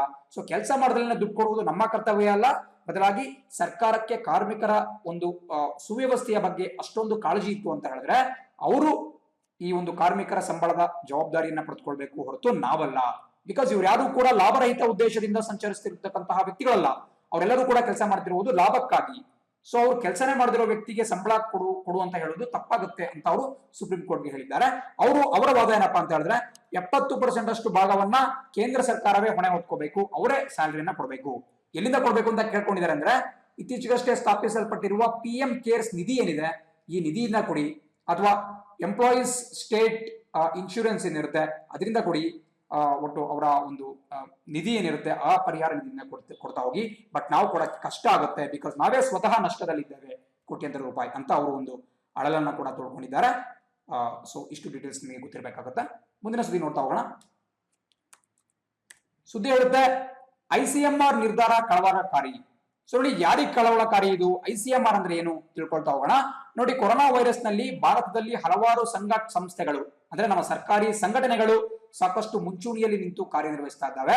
ಬಟ್ ಅವುಗಳೆಲ್ಲದಕ್ಕಿಂತ ಮೇರು ಹೆಸರು ಯಾವುದಪ್ಪ ಅಂತ ಹೇಳಿದ್ರೆ ಈ ICMR. ಇದು ನಮಗೆ ದಯವಿಟ್ಟು ಗೊತ್ತಿರಲೇಬೇಕಾಗುತ್ತೆ. ಪ್ರತಿನಿತ್ಯ ICMR ಅವರು ಕೊರೋನಾ ವಿರುದ್ಧ ಹೋರಾಟ ಮಾಡ್ತಾ ಇದ್ದಾರೆ. ನಮ್ಮ ಸರ್ಕಾರದ ಒಂದು ಫ್ರಂಟಲ್ ಏಜೆನ್ಸಿ, ಒಂದು ಮುಂಚೂಣಿಯಲ್ಲಿ ಇರತಕ್ಕಂತಹ ಸಂಘಟನೆ. ಸೊ ICMR ಅಂತ ಹೇಳಿದ್ರೆ Indian council of medical research ಅಂತಕ್ಕಂಥದ್ದು ಗೊತ್ತಿರಬೇಕಾಗುತ್ತೆ. ವೈದ್ಯಕೀಯ ಏನು ಅಧ್ಯಯನ ಇರುತ್ತೆ ಅದಕ್ಕೆ ಸಂಬಂಧಪಟ್ಟಂತಹ ಒಂದು ಕೌನ್ಸಿಲ್ ಅಥವಾ ಮಂಡಳಿ ಅಂತ ಕರಿಬಹುದು. ಇದರ ಪ್ರಸಕ್ತ ಮುಖ್ಯಸ್ಥರು ಬಲರಾಮ್ ಭಾರ್ಗವ. ಇವರ ಹೆಸರು ಕೂಡ ಯಾವಾಗಲೂ ಕೇಳಿ ಬರ್ತಾ ಇರುತ್ತೆ ನಿಮಗೆ ಮಾಧ್ಯಮಗಳಲ್ಲಿ. ಬಲರಾಮ್ ಭಾರ್ಗವ ಅವರು ಪ್ರಸಕ್ತವಾಗಿ ICMR ನ ಮುಖ್ಯಸ್ಥರಾಗಿದ್ದಾರೆ, Indian council of medical Research. So ನಿನ್ನೆ ICMR ಒಂದು ಆದೇಶವನ್ನ ಹೊರಡಿಸಿದ್ದು, ಒಂದು ನಿರ್ಧಾರವನ್ನ ತೆಗೆದುಕೊಂಡಿದ್ದು. ಅದೇನಪ್ಪಾ ಅಂತ ಹೇಳಿದ್ರೆ, ಚೀನಾ ದೇಶದಿಂದ ಏನು ಭಾರತ ಲಕ್ಷಾಂತರ ರ್ಯಾಪಿಡ್ ಟೆಸ್ಟ್ ಕಿಟ್ ಗಳನ್ನ ಆಮದು ಮಾಡ್ಕೊಳ್ತಾ ಇದ್ದಾರೆ. ನೀವು ನೋಡ್ತಾ ಇದ್ದೀರಾ, ರ್ಯಾಪಿಡ್ ಟೆಸ್ಟ್ ಕಿಟ್ ಗಳನ್ನ ಭಾರತ ಆಮದು ಮಾಡ್ಕೊಳ್ತಾ ಇತ್ತು. ಬಟ್ ಅದು ಸಾಕಷ್ಟು ಕಳಪೆ ಗುಣಮಟ್ಟದಿಂದ ಕೂಡಿದೆ ಅಂತ ಹೇಳಿ ಒಂದು ಆರೋಪ ಕೇಳಿ ಬರ್ತಾ ಇತ್ತು. ಇದರ ಹಿನ್ನೆಲೆಯಲ್ಲಿ ICMR ಏನ್ ನಿರ್ಧಾರ ತಗೊಂಡಿದೆಯಪ್ಪ ಅಂತ ಹೇಳಿದ್ರೆ, ಚೀನಾದಿಂದ ಆಮದಾಗಿರ್ತಕ್ಕಂತಹ ರ್ಯಾಪಿಡ್ ಟೆಸ್ಟಿಂಗ್ ಕಿಟ್ ಗಳನ್ನ ಬಳಕೆ ಮಾಡಬೇಡಿ ಅಂತ ಎಲ್ಲಾ ರಾಜ್ಯಗಳಿಗೂ ಕೂಡ ಒಂದು ಸುತ್ತೋಲೆಯನ್ನ ಹೊರಡಿಸಿದೆ. ಸೊ ಇದಕ್ಕೆ ಚೀನಾ, ನೀವು ನೋಡ್ತಾ ಇದ್ದೀರಾ, ತೀವ್ರವಾದಂತಹ ಒಂದು ಕಳವಳನ್ನ ವ್ಯಕ್ತಪಡಿಸಿದೆ. ಅವ್ರು ಹೇಳ್ತಾ ಇರ್ತಕ್ಕಂತಹದ್ದು, ನಮ್ಮ ದೇಶದಿಂದ ಭಾರತಕ್ಕೆ ರಫ್ತಾಗ್ತಿರ್ತಕ್ಕಂತಹ ಈ ಟೆಸ್ಟಿಂಗ್ ಕಿಟ್ಗಳು ಉತ್ತಮ ಗುಣಮಟ್ಟವನ್ನೇ ಕೂಡಿದ್ದಾವೆ. ICMR ನ ನಿರ್ಧಾರ ಬಹಳ ಕಳವಳಕಾರಿಯಾಗಿದೆ ಅಂತ ಅವ್ರು ಹೇಳ್ತಿದ್ದಾರೆ. ಬಟ್ ನಾವು ಕೂಡ ಅದನ್ನ ನೀಟಾಗಿ ಚೆಕ್ ಮಾಡಿ ನೋಡಿದಾಗ, ನಮ್ಮ ಭಾರತೀಯ ವೈದ್ಯಕೀಯ ಸಂಸ್ಥೆಗಳು ಚೆಕ್ ಮಾಡಿ ನೋಡಿದಾಗ ಬಂದಂತಹ ವಿಷಯ ಏನಪ್ಪಾ ಅಂತ ಹೇಳಿದ್ರೆ, ಅವುಗಳು ಅಷ್ಟೊಂದು ಸರಿಯಾದಂತಹ ಪರಿಣಾಮಕಾರಿಯಾದಂತಹ ರಿಸಲ್ಟ್ ಅನ್ನ ಕೊಡುವುದಿಲ್ಲ. ಸೊ ಅವುಗಳನ್ನ ಬಳಸದಿರುವುದೇ ಸೂಕ್ತ ಅಂತೇಳಿ ನಮ್ಮ ICMR ಜೊತೆಗೆ ಇನ್ನಿತರ ಸಂಘಟನೆಗಳು ತೀರ್ಮಾನ ಮಾಡಿದ್ದಾವೆ. ಸೊ ಜೊತೆಗೆ ನಮ್ಮ ಸರ್ಕಾರ ಕೂಡ ಹೇಳಿದೆ, ಚೀನಾದಿಂದ ಏನು ಕಳಪೆ ಗುಣಮಟ್ಟದ ವಸ್ತುಗಳನ್ನ ಮಾರಾಟ ಮಾಡಿದ್ದಾರೆ ಅವುಗಳನ್ನ ವಾಪಸ್ ಅವ್ರ ದೇಶಕ್ಕೆ ಕಳಿಸ್ತೀವಿ, ₹1 ಕೂಡ ನಮ್ಮ ದೇಶದಿಂದ ಹಣವನ್ನ ನಷ್ಟವಾಗಕ್ಕೆ ನಾವು ಬಿಡಲ್ಲ ಅಂತ ಹೇಳಿದ್ದಾರೆ. ಸೊ ಇದು ಚೀನಾದ ನಾವು ವಾದವನ್ನ ಆಲಿಸಬಾರ್ದು, ಬಿಕಾಸ್ ನಾವೇ ನಮ್ಮ ವೈದ್ಯಕೀಯ ಸಿಬ್ಬಂದಿಗಳೇ ಟೆಸ್ಟ್ ಮಾಡಿ ನೋಡಿದ್ದಾರೆ, ಅವುಗಳು ಫಲಿತಾಂಶ ಕಳಪೆಯಾಗಿ ನೀಡ್ತಾ ಇದ್ದಾವೆ, ಅವುಗಳ ಗುಣಮಟ್ಟ ಕಳಪೆಯಾಗಿದೆ ಅಂತೇಳಿ. ಸೊ ಹಾಗಾಗಿ ನಮ್ಮ ICMR ಆಗಿರ್ಬೋದು ಅಥವಾ ನಮ್ಮ ಕೇಂದ್ರ ಗೃಹ ಸಚಿವಾಲಯ ಇರ್ಬೋದು ಉತ್ತಮವಾದಂತಹ ನಿರ್ಧಾರವನ್ನು ತೆಗೆದುಕೊಂಡಿದ್ದಾರೆ. ಬಿಕಾಸ್ ನಮ್ಮ ಟ್ಯಾಕ್ಸ್ ಪೇಯರ್ಸ್ ಮನಿ ಏನಿದೆ, ಅಂದ್ರೆ ನಮ್ಮ ಜನಸಾಮಾನ್ಯರ ಹಣ, ನಾವೇನು ತೆರಿಗೆಯನ್ನ ಸರ್ಕಾರಕ್ಕೆ ಕಟ್ತೀವಿ, ಆ ತೆರಿಗೆ ಹಣವನ್ನ ಇಂತಹ ರೀತಿಯಲ್ಲಿ ನಾವು ಪೋಲ್ ಮಾಡಬಾರ್ದು, ವೇಸ್ಟ್ ಮಾಡಬಾರ್ದು. ಬಿಕಾಸ್ ಚೀನಾದಂತಹ ದೇಶಗಳು ಇಂತಹ ಒಂದು ಸಂದಿಗ್ಧ ಸ್ಥಿತಿಯಲ್ಲೂ ಕೂಡ ಲಾಭವನ್ನ ಮಾಡ್ಕೊಳ್ಳಕ್ಕೆ ಮಾತ್ರ ನೋಡ್ತಾ ಇದ್ದಾರೆ. ಸೊ ಇಂತಹ ಸಮಯದಲ್ಲಿ ನಾವು ನಮ್ಮ ತೆರಿಗೆದಾರರ ಹಣವನ್ನ ಉಳಿಸುವಂತೆ ಗಮನ ಹರಿಸಬೇಕು. ಸೊ ಇಂತಹ ವಿಷಯವನ್ನ ಗಮನಿಸೋದಾದ್ರೆ ICMR ಆಗಿರ್ಲಿ ಅಥವಾ ಕೇಂದ್ರ ಸರ್ಕಾರ ಆಗಲಿ ತಗೊಂಡಿರ್ತಕ್ಕಂತಹ ಡಿಸಿಷನ್ ತುಂಬಾ ಉತ್ತಮವಾದಂತಹದ್ದು. ಇವಾಗ ನಮ್ಮ ಮುಂದಿರ್ತಕ್ಕಂತಹ ಉತ್ತಮ ಆಪ್ಷನ್ ಏನಪ್ಪಾ ಅಂತ ಹೇಳಿದ್ರೆ, ಏನು ಈ ಲಕ್ಷಾಂತರ ಕಿಟ್ಗಳು ನಮ್ಮ ದೇಶದಲ್ಲಿ ಬಂದು ಕೊಳಿತಾ ಬಿದ್ದಿದ್ದಾವೆ ಅವುಗಳನ್ನ ಓಪನ್ ಮಾಡೋದ್ ಬೇಡ, ವಾಪಸ್ ಅವನ್ನ ಮತ್ತೆ ಚೀನಾ ದೇಶಕ್ಕೆ ಕಳಿಸಬೇಕಾಗುತ್ತೆ. ಜೊತೆಗೆ ನಾವು ₹1 ಹಣವನ್ನ ಕೂಡ ಅವರಿಗೆ ಕೊಡಬಾರ್ದು. ಬಿಕಾಸ್ ಇದು ಚೀನಾದ ಒಂದು ಬಹಳ ಕೆಟ್ಟದಾದಂತಹ ಒಂದು ಧೋರಣೆ ಆಗಿದೆ. ಇದನ್ನು ನಾವು ಖಂಡಿಸಲೇಬೇಕಾಗುತ್ತೆ. ಮುಂದಿನ ಸುದ್ದಿ ನೋಡೋದಾದ್ರೆ, ನೀತಿ Aayog slams India's terror ranking ಅಂತ ಒಂದು ಸುದ್ದಿ ಹೇಳುತ್ತೆ. ಇದ್ರ ಬಗ್ಗೆ ಕೂಡ ತಿಳ್ಕೊಳ್ತಾ ಹೋಗೋಣ. ನೋಡಿ, ನೀತಿ ಆಯೋಗ್ ಅಂದ್ರೆ ನಾನು ನಿನ್ನೆ ಮಾತಾಡ್ತಾ ಒಂದು ವರ್ಡ್ ಅನ್ನ ಹೇಳಿದ್ದೆ, ಥಿಂಕ್ ಟ್ಯಾಂಕ್ ಅಂತ ಒಂದು ವರ್ಡ್ ಅನ್ನ ಹೇಳಿದ್ದೆ. ಥಿಂಕ್ ಟ್ಯಾಂಕ್ ಅಂತ ಹೇಳಿದ್ರೆ ಕನ್ನಡದಲ್ಲಿ ಚಿಂತಕರ ಚಾವಡಿ ಅಂತ ಕೂಡ ಹೇಳಿದ್ದೆ. ಸೊ ಪ್ರಸಕ್ತವಾಗಿ ನಮ್ಮ ದೇಶದ ಅತ್ಯುನ್ನತ ಥಿಂಕ್ ಟ್ಯಾಂಕ್ ಅಥವಾ ಅತ್ಯುನ್ನತ ಚಿಂತಕರ ಚಾವಡಿ ಯಾವ್ದಪ್ಪ ಅಂತ ಹೇಳಿದ್ರೆ ನಮ್ಮ ನೀತಿ ಆಯೋಗ್. ಏನು ಜನವರಿ 1, 2015ನೇ ಇಸ್ವಿಯಲ್ಲಿ ಇದನ್ನ ಏನು ಅಂದಿನ ಪ್ಲಾನಿಂಗ್ ಕಮಿಷನ್ ಏನಿದ್ದು ಆ ಪ್ಲಾನಿಂಗ್ ಕಮಿಷನ್ ಅನ್ನ ತೆಗೆದುಬಿಟ್ಟು ಇದನ್ನ ನಾವು ನಮ್ಮ ದೇಶದಲ್ಲಿ ಸ್ಥಾಪನೆ ಮಾಡಲಾಯಿತು. ಸೊ ನೀತಿ ಆಯೋಗ್ ಪ್ರಸಕ್ತವಾಗಿ ನಮ್ಮ ದೇಶದ ಅತಿ ದೊಡ್ಡ ಅಥವಾ ಅತ್ಯುನ್ನತವಾದಂತಹ ಥಿಂಕ್ ಟ್ಯಾಂಕ್ ಅಥವಾ ಚಿಂತಕರ ಚಾವಡಿ. ಇದಕ್ಕಿಂತ ಮುಂಚೆ ಪ್ಲಾನಿಂಗ್ ಕಮಿಷನ್ PC ಅಂತ ಕರಿತೀವಿ. ಯೋಜನಾ ಆಯೋಗ ಅಥವಾ ಪ್ಲಾನಿಂಗ್ ಕಮಿಷನ್ ಏನಿದ್ದು ಅದು ನಮ್ಮ ದೇಶದಲ್ಲಿ ಅಸ್ತಿತ್ವದಲ್ಲಿದ್ದು. ಬಟ್ ಜನವರಿ 1, 2015ನೇ ಇಸ್ವಿಯಿಂದ ಈ ಒಂದು ಪ್ಲಾನಿಂಗ್ ಕಮಿಷನ್ ಅಥವಾ ಯೋಜನಾ ಆಯೋಗವನ್ನ ನಮ್ಮ ನೀತಿ ಆಯೋಗ್ ಅವರು ಅದನ್ನ ರಿಪ್ಲೇಸ್ ಮಾಡಿದ್ದಾರೆ. ನೀತಿ ಆಯೋಗ ಅಂತ ಹೇಳಿದ್ರೆ national institution for transforming India ಅಂತ ನರೇಂದ್ರ ಮೋದಿ ಅವರ ಒಂದು ದೊಡ್ಡ ಕನಸು ಇದು. ಸೊ ನೀವು ಇವತ್ತು ನ್ಯೂಸ್ ಏನ್ ನೋಡ್ತಾ ಇದ್ದೀರಪ್ಪ ಅಂತ ಹೇಳಿದ್ರೆ, ಇತ್ತೀಚೆಗಷ್ಟೇ ಒಂದು ಟೆರರ್ ರ್ಯಾಂಕಿಂಗ್ ಒಂದು ರಿಲೀಸ್ ಆಗಿತ್ತು. ಕೆಳಗಡೆ ನೋಡ್ತಾ ಇದ್ದೀರಾ, annual global terrorism index. Annual global terrorism index ಅಂದ್ರೆ ವಿಶ್ವ ಭಯೋತ್ಪಾದನಾ ಸೂಚ್ಯಂಕ ಅಂತಕ್ಕಂಥದ್ದು ಒಂದು ವಾರ್ಷಿಕವಾಗಿ ಇದನ್ನು ರಿಲೀಸ್ ಮಾಡ್ತಾ ಇರ್ತಾರೆ. ಅದರ 2019ನೇ ಒಂದು ಪ್ರತಿ ಇತ್ತೀಚೆಗಷ್ಟೇ ರಿಲೀಸ್ ಆಗಿದ್ದು. ಬಟ್ ಅದರಲ್ಲಿ ಭಾರತವನ್ನ ಅತ್ಯಂತ ಕಳಪೆ ಸ್ಥಾನದಲ್ಲಿ ತೋರಿಸಿದ್ದಾರೆ. ಸೊ ನೀವು ನೋಡ್ತಾ ಇದ್ದೀರಾ, ಭಾರತಕ್ಕೆ ಅತ್ಯಂತ ಕೆಳಗಿನ 7ನೇ ರ್ಯಾಂಕ್ ಅನ್ನ ಕೊಟ್ಟಿದ್ದಾರೆ. ಸೊ 7th ರ್ಯಾಂಕ್ ಅಂದ್ರೆ ಬಹಳ ಅಫೆಕ್ಟ್ ಆಗಿದೆ ನಮ್ಮ ದೇಶ ಅಂತ ಹೇಳಿ. ಕಳೆದ ವರ್ಷ ಭಾರತ 8ನೇ ಸ್ಥಾನದಲ್ಲಿತ್ತು. ಈಗ 8ನೇ ಸ್ಥಾನದಿಂದ ಇನ್ನೂ ಕುಸಿದ್ಬಿಟ್ಟು 7ನೇ ಸ್ಥಾನಕ್ಕೆ ಬಂದಿದೆ. ಅಂದ್ರೆ ನಂಬರ್ 1 ಸ್ಥಾನದಲ್ಲಿ ಯಾರು ಇರ್ತಾರಪ್ಪ ಅಂತ ಹೇಳಿದ್ರೆ ಅತಿ ಹೆಚ್ಚು ಭಯೋತ್ಪಾದನೆಯಿಂದ ಬಾಧಿತರಾಗಿರುವಂತಹ ದೇಶಗಳು 1ನೇ ಸ್ಥಾನದಲ್ಲಿ ಇರ್ತವೆ. ಸೊ ಹಾಗೆ ಬರ್ತಾ ಬರ್ತಾ ಭಾರತ 7ನೇ ಸ್ಥಾನದಲ್ಲಿದೆ. ಕಳೆದ ಬಾರಿ ಸ್ವಲ್ಪ ಸುಸ್ಥಿರವಾದಂತಹ ಪೊಸಿಷನ್ ಅಲ್ಲಿತ್ತು, 8ನೇ ಸ್ಥಾನದಲ್ಲಿತ್ತು. ಬಟ್ ಈ ಬಾರಿ 7ನೇ ಸ್ಥಾನದಲ್ಲಿದೆ. ಸೊ ನೋಡಿ, 7ನೇ ಸ್ಥಾನ ಭಾರತಕ್ಕೆ ಆಕ್ಚುಲಿ ತಕ್ಕದಾದಂತಹ ಸ್ಥಾನವಲ್ಲ. ಬಿಕಾಸ್ ನಮಗೂ ಗೊತ್ತು, ಭಾರತದಲ್ಲಿ ನಮ್ಮ ಕೆಲವೊಂದು ಗಡಿ ಭಾಗಗಳನ್ನ ಮತ್ತೆ ಕೆಲವೊಂದು ಸ್ಥಳಗಳನ್ನ ಹೊರತುಪಡಿಸ್ಬಿಟ್ಟು ಬೇರೆಲ್ಲಾ ಪ್ರದೇಶಗಳಲ್ಲಿ ಜನ ಶಾಂತಿಯಿಂದ ಇದ್ದಾರೆ. ಪೀಸ್ಫುಲ್ ನೇಷನ್ ನಮ್ದು. ಬಟ್ ಆದ್ರೂ ಕೂಡ ಈ ಒಂದು ಸಂಸ್ಥೆ ರಿಲೀಸ್ ಮಾಡಿರತಕ್ಕಂತಹ ಒಂದು ಸೂಚ್ಯಂಕದಲ್ಲಿ ಭಾರತಕ್ಕೆ ಕಳಪೆ ಸ್ಥಾನವನ್ನ ಕೊಡಲಾಗಿದೆ. ಸೊ ಇದರಿಂದ ನಮ್ಮ ಕೇಂದ್ರ ಸರ್ಕಾರಕ್ಕೆ ಸ್ವಲ್ಪ ಇರುಸು ಮುರುಸು ಉಂಟಾಯಿತು. ಇದನ್ನ ಅವರು ಗುರುತಿಸುವ ಉದ್ದೇಶದಿಂದ ನಮ್ಮ ನೀತಿ ಆಯೋಗಕ್ಕೆ ಒಂದು ವರದಿಯನ್ನ ಸಿದ್ಧಪಡಿಸುವಂತೆ ಸೂಚಿಸಿದ್ರು. ಸೊ ನೀತಿ ಆಯೋಗ ಒಂದು ವಿಸ್ತೃತವಾದಂತಹ ತನಿಖೆಯನ್ನ ಮಾಡಿಬಿಟ್ಟು ವರದಿಯನ್ನ ಮಂಡನೆ ಮಾಡಿದೆ. ಅದೇನಪ್ಪಾ ಅಂತ ಹೇಳಿದ್ರೆ, ಇವರು ಕೊಟ್ಟಿರತಕ್ಕಂತಹ ಸೂಚ್ಯಂಕ ಅತ್ಯಂತ ನಿರಾಶಾದಾಯಕವಾಗಿದೆ. ಇದು ನಂಬುವುದಕ್ಕೆ ಅರ್ಹ ಅಲ್ಲದಂತಹ ಒಂದು ಸುದ್ದಿ ಅಂತ ಅವರು ಹೇಳಿದ್ದಾರೆ. ಸೊ ಈ ಕಂಪ್ಲೀಟ್ ಇಂಡೆಕ್ಸ್ ಏನಿದೆ ಅದನ್ನ ರಿಜೆಕ್ಟ್ ಮಾಡಿದ್ದಾರೆ. ಸೊ ನೀವು ನೋಡ್ತಾ ಇದ್ದೀರಾ ಯಾವ ರೀತಿ ನಮ್ಮನ್ನ Democratic Republic of Congo, Sudan, South Sudan, Burkina Faso ಮುಂತಾದಂತಹ ಅತ್ಯಂತ ಹೆಚ್ಚು ಭಯೋತ್ಪಾದನೆಯಿಂದ ಪೀಡನೆಗೊಳಗಾದಂತಹ ದೇಶಗಳ ಪಟ್ಟಿಯಲ್ಲಿ ನಮ್ಮನ್ನು ಸೇರಿಸಿದ್ದಾರೆ. ಬಟ್ ಪ್ರಪಂಚಕ್ಕೆ ಗೊತ್ತು ಭಾರತ ಯಾವ ರೀತಿ ಒಂದು ಶಾಂತಿ ಪ್ರಿಯ ದೇಶ ಮತ್ತು ಭಾರತೀಯ ರಕ್ಷಣಾ ಪಡೆಗಳು ಎಷ್ಟು ಸನ್ನದ್ಧವಾಗಿದ್ದಾವೆ ಹಾಗೂ ಇಂತಹ ಒಂದು ಆಕ್ರಮಣಗಳನ್ನ ಅಥವಾ ಭಯೋತ್ಪಾದಕರ ಚಟುವಟಿಕೆಗಳನ್ನ ಭಾರತ ಉತ್ತಮವಾದಂತಹ ರೀತಿಯಲ್ಲಿ ತಡೆಗಟ್ತಾ ಇದೆ. ಬಟ್ ಹೀಗಿದ್ದಾಗೂ ಕೂಡ ಇವರು ಒಂದು ಅತ್ಯಂತ ಕೆಟ್ಟ ರೀತಿಯಲ್ಲಿ ಭಾರತವನ್ನ ಚಿತ್ರಿಸುವಂತಹ ಪ್ರಯತ್ನ ಮಾಡಿದ್ದಾರೆ.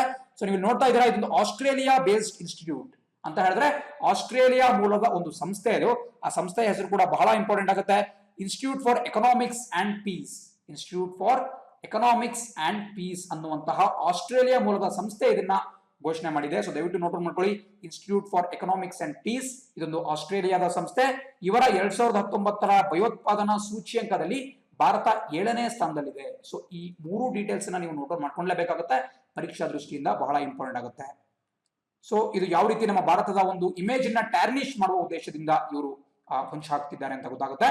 ಬಟ್ ಒಂದ್ ಮಾತು ನೆನಪಿಟ್ಕೊಳ್ಳಿ, ಬಹಳ ಜನ ಕೇಳ್ಬೋದು, ಈ institute for economics and peace ಅವರಿಗೆ ಭಾರತದ ಒಂದು ಹೆಸರು ಹಾಳು ಮಾಡುವುದರಿಂದ, ನಮ್ಮ ಚಾರಿತ್ರ್ಯ ವಧೆ ಮಾಡುವುದರಿಂದ ಅವ್ರಿಗೆ ಏನಪ್ಪಾ ಯೂಸ್ ಅಂತ ಕೇಳ್ಬೋದು. ಬಟ್ ಒಂದ್ ಮಾತು ನೆನಪಿಟ್ಕೊಳ್ಳಿ, ಯಾವಾಗ್ಲೇ ಆಗ್ಲಿ ಭಾರತ ಒಂದು ಅಭಿವೃದ್ಧಿಯ ಪಥದಲ್ಲಿ ಹೆಜ್ಜೆ ಹಾಕ್ತಾ ಇದೆ ಅಂತ ಅಂದಾಗೆಲ್ಲ ನಮ್ಮ ಸುತ್ತಮುತ್ತಲಿನ ನೆರೆಹೊರೆಯರಿರ್ಬೋದು ಅಥವಾ ಇನ್ನಿತರ ದೇಶಗಳಿರ್ಬೋದು ಸಾಕಷ್ಟು ಜನ ನಮ್ಮ ಮೇಲೆ ಅಸೂಯೆ ಪಡ್ತಾ ಹೋಗ್ತಾರೆ. ನಿಮಗೊಂದು ಇನ್ಸಿಡೆಂಟ್ ಹೇಳಕ್ ಇಷ್ಟಪಡ್ತೀನಿ. ತಮಿಳುನಾಡಿನ ತಿರುನೆಲ್ವೇಲಿ ಜಿಲ್ಲೆಯಲ್ಲಿ 2002ನೇ ಇಸ್ವಿಯಲ್ಲಿನೇ ಕೂಡಂಕುಲಂ ಅಂತಕ್ಕಂತ ಒಂದು ಅಣು ವಿದ್ಯುತ್ ಸ್ಥಾವರವನ್ನ ಅದರ ಒಂದು ಕನ್ಸ್ಟ್ರಕ್ಷನ್ ಸ್ಟಾರ್ಟ್ ಮಾಡಲಾಗಿತ್ತು. ಬಟ್ 2011ನೇ ಇಸ್ವಿಯಲ್ಲಿ ಇಡೀ ತಮಿಳುನಾಡಿನಾದ್ಯಂತ ಒಂದು ಭಾರಿ ಹಿಂಸಾತ್ಮಕ ಪ್ರತಿಭಟನೆ ಸ್ಟಾರ್ಟ್ ಆಗುತ್ತೆ. ಆ ಪ್ರತಿಭಟನೆ ಏನಕ್ಕಪ್ಪ ಅಂತ ಹೇಳಿದ್ರೆ, ಈ ಕೂಡಂಕುಲಂ ಅಟಾಮಿಕ್ ಪವರ್ ಸ್ಟೇಷನ್ ಅಥವಾ ಕೂಡಂಕುಲಂ ಅಣು ವಿದ್ಯುತ್ ಸ್ಥಾವರವನ್ನ ಸ್ಥಗಿತಗೊಳಿಸಬೇಕು, ಅದರಿಂದ ಆ ಸುತ್ತಮುತ್ತಲಿನ ಜನರ ಆರೋಗ್ಯಕ್ಕೆ ಹಾನಿಯಾಗುತ್ತೆ ಅಂತ ಒಂದು ಹಿಂಸಾತ್ಮಕ ಪ್ರತಿಭಟನೆ ಸ್ಟಾರ್ಟ್ ಆಗುತ್ತೆ. ಬಟ್ ಅದಾದ ಬಳಿಕ ಒಂದು ತನಿಖೆ ಆದ್ಮೇಲೆ ಗೊತ್ತಾಗುತ್ತೆ, ಈ ಪ್ರತಿಭಟನೆಯನ್ನ ಅಥವಾ ಈ ಪ್ರೊಟೆಸ್ಟ್ ಅನ್ನ ಮಾಡಿದ್ದು ಅಲ್ಲಿನ ಸ್ಥಳೀಯ ರೈತರು ಅಥವಾ ಅಲ್ಲಿನ ಸ್ಥಳೀಯ ಬಡ ಜನರಲ್ಲ, ಬದಲಾಗಿ ವಿದೇಶದಿಂದ ಕೋಟ್ಯಂತರ ರೂಪಾಯಿ ಹಣವನ್ನ ಪಡಿತಾ ಇದ್ದಂತಹ ಕೆಲವೊಂದು ದೇಶದ್ರೋಹಿ NGOಗಳು, ನಾನ್ ಗವರ್ಮೆಂಟಲ್ ಆರ್ಗನೈಸೇಷನ್ ಅಂತ ಕರಿತೀವಿ, ಸರ್ಕಾರೇತರ ಸಂಸ್ಥೆಗಳು ಕೆಲವಿದ್ದಾವೆ, ವಿದೇಶಿ ಮೂಲದವು. ಅವು ಭಾರತದಲ್ಲಿ ಬಡವರಿಗೆ ಸಹಾಯ ಮಾಡುವಂತಹ ಸೋಗಿನಲ್ಲಿ ಬಂದ್ಬಿಟ್ಟು ವಿದೇಶದಿಂದ ಹಣವನ್ನ ಪಡೆದ್ಬಿಟ್ಟು ಆ ಹಣವನ್ನ ಬಡವರಿಗೆ ಕೊಡುವ ಬದಲಾಗಿ ಅದನ್ನ ಡೈವರ್ಟ್ ಮಾಡಿ ನಮ್ಮ ದೇಶದಲ್ಲಿ ನಡೆದಿರತಕ್ಕಂತಹ ಅಭಿವೃದ್ಧಿ ಚಟುವಟಿಕೆಗಳಿಗೆ ಅಡ್ಡಗಾಲು ಹಾಕುವಂತಹ ಉದ್ದೇಶದಿಂದ ಬಳಸ್ತಾ ಇದ್ದಾರೆ. ಇವತ್ತಿಗೂ ಕೂಡ ಭಾರತ ಯಾವುದೇ ಒಂದು ಹೊಸ ಮಹತ್ವಾಕಾಂಕ್ಷೆಯ ಯೋಜನೆಯನ್ನ ಪ್ರಾರಂಭ ಮಾಡಬೇಕು ಅಂತ ಹೇಳಿದ್ರೆ ಆರಂಭದಲ್ಲೇ ಅದಕ್ಕೆ ವಿಘ್ನ ಉಂಟಾಗುತ್ತೆ. ಆ ವಿಘ್ನ ತಂದೊಡ್ಡುವುದು ಆ ಸ್ಥಳೀಯ ಜನರಲ್ಲ, ಬದಲಾಗಿ ಆ ಸ್ಥಳೀಯ ಜನರನ್ನ ಎತ್ಕಟ್ಟೋದು ಯಾರಪ್ಪ ಅಂತ ಹೇಳಿದ್ರೆ ಈ ವಿದೇಶಿ ಮೂಲದ ಕೆಲವೊಂದು NGOಗಳು.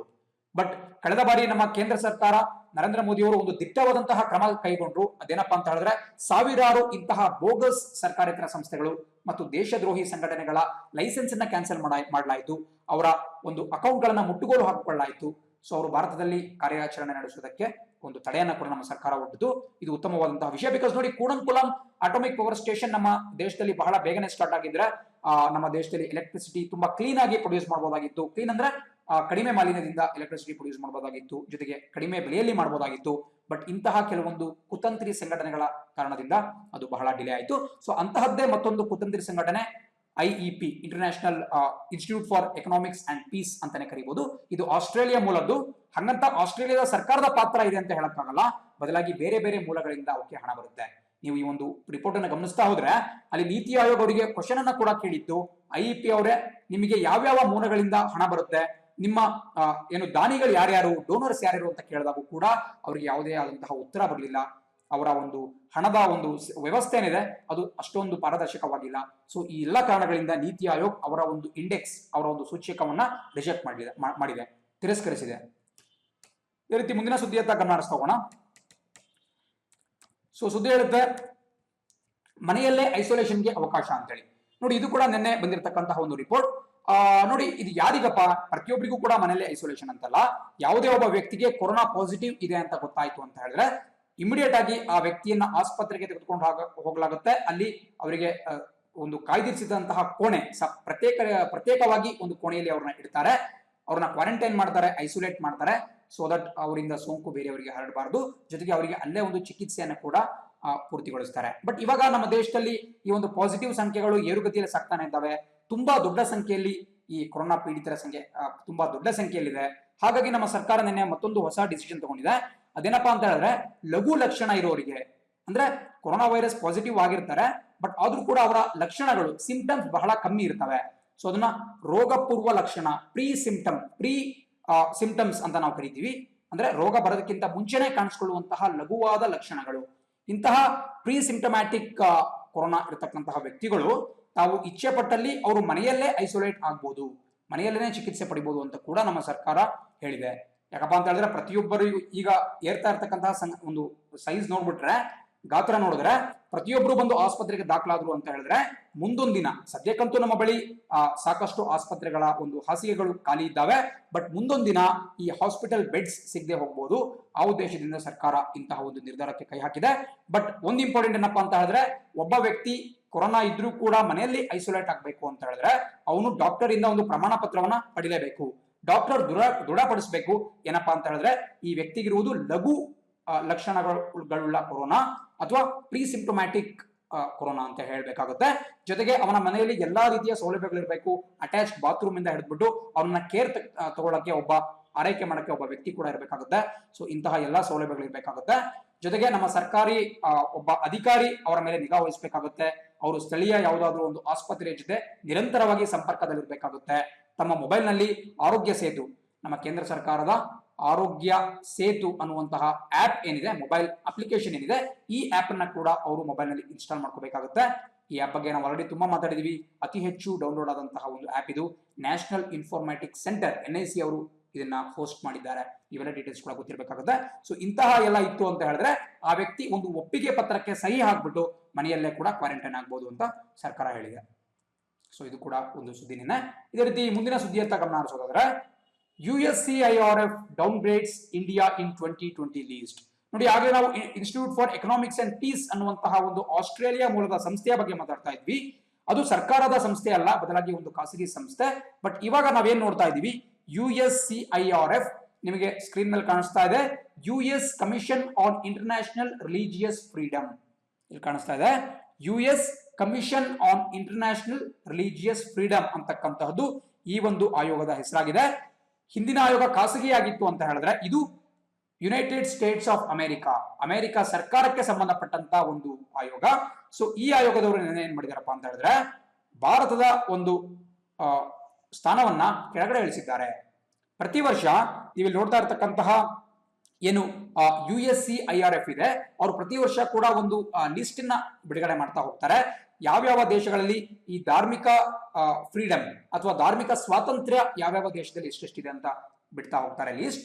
ಆ ಲಿಸ್ಟ್ ನಲ್ಲಿ 2019 ಒಂದು ರ್ಯಾಂಕಿಂಗ್ ನಲ್ಲಿ ಭಾರತ ಮತ್ತಷ್ಟು ಕೆಳಗೆ ಕುಸಿದಿದೆ. ಇದಕ್ಕಿಂತ ಮುಂಚೆ ಅವರು ಭಾರತವನ್ನ ಟೈರ್ 2 ಅಂದ್ರೆ ಎರಡನೇ ಒಂದು ಹಂತದಲ್ಲಿ ಭಾರತ ಮತ್ತಿನ್ನಿತರ ದೇಶಗಳನ್ನ ಅಲ್ಲಿ ಇರಿಸಲಾಗಿತ್ತು.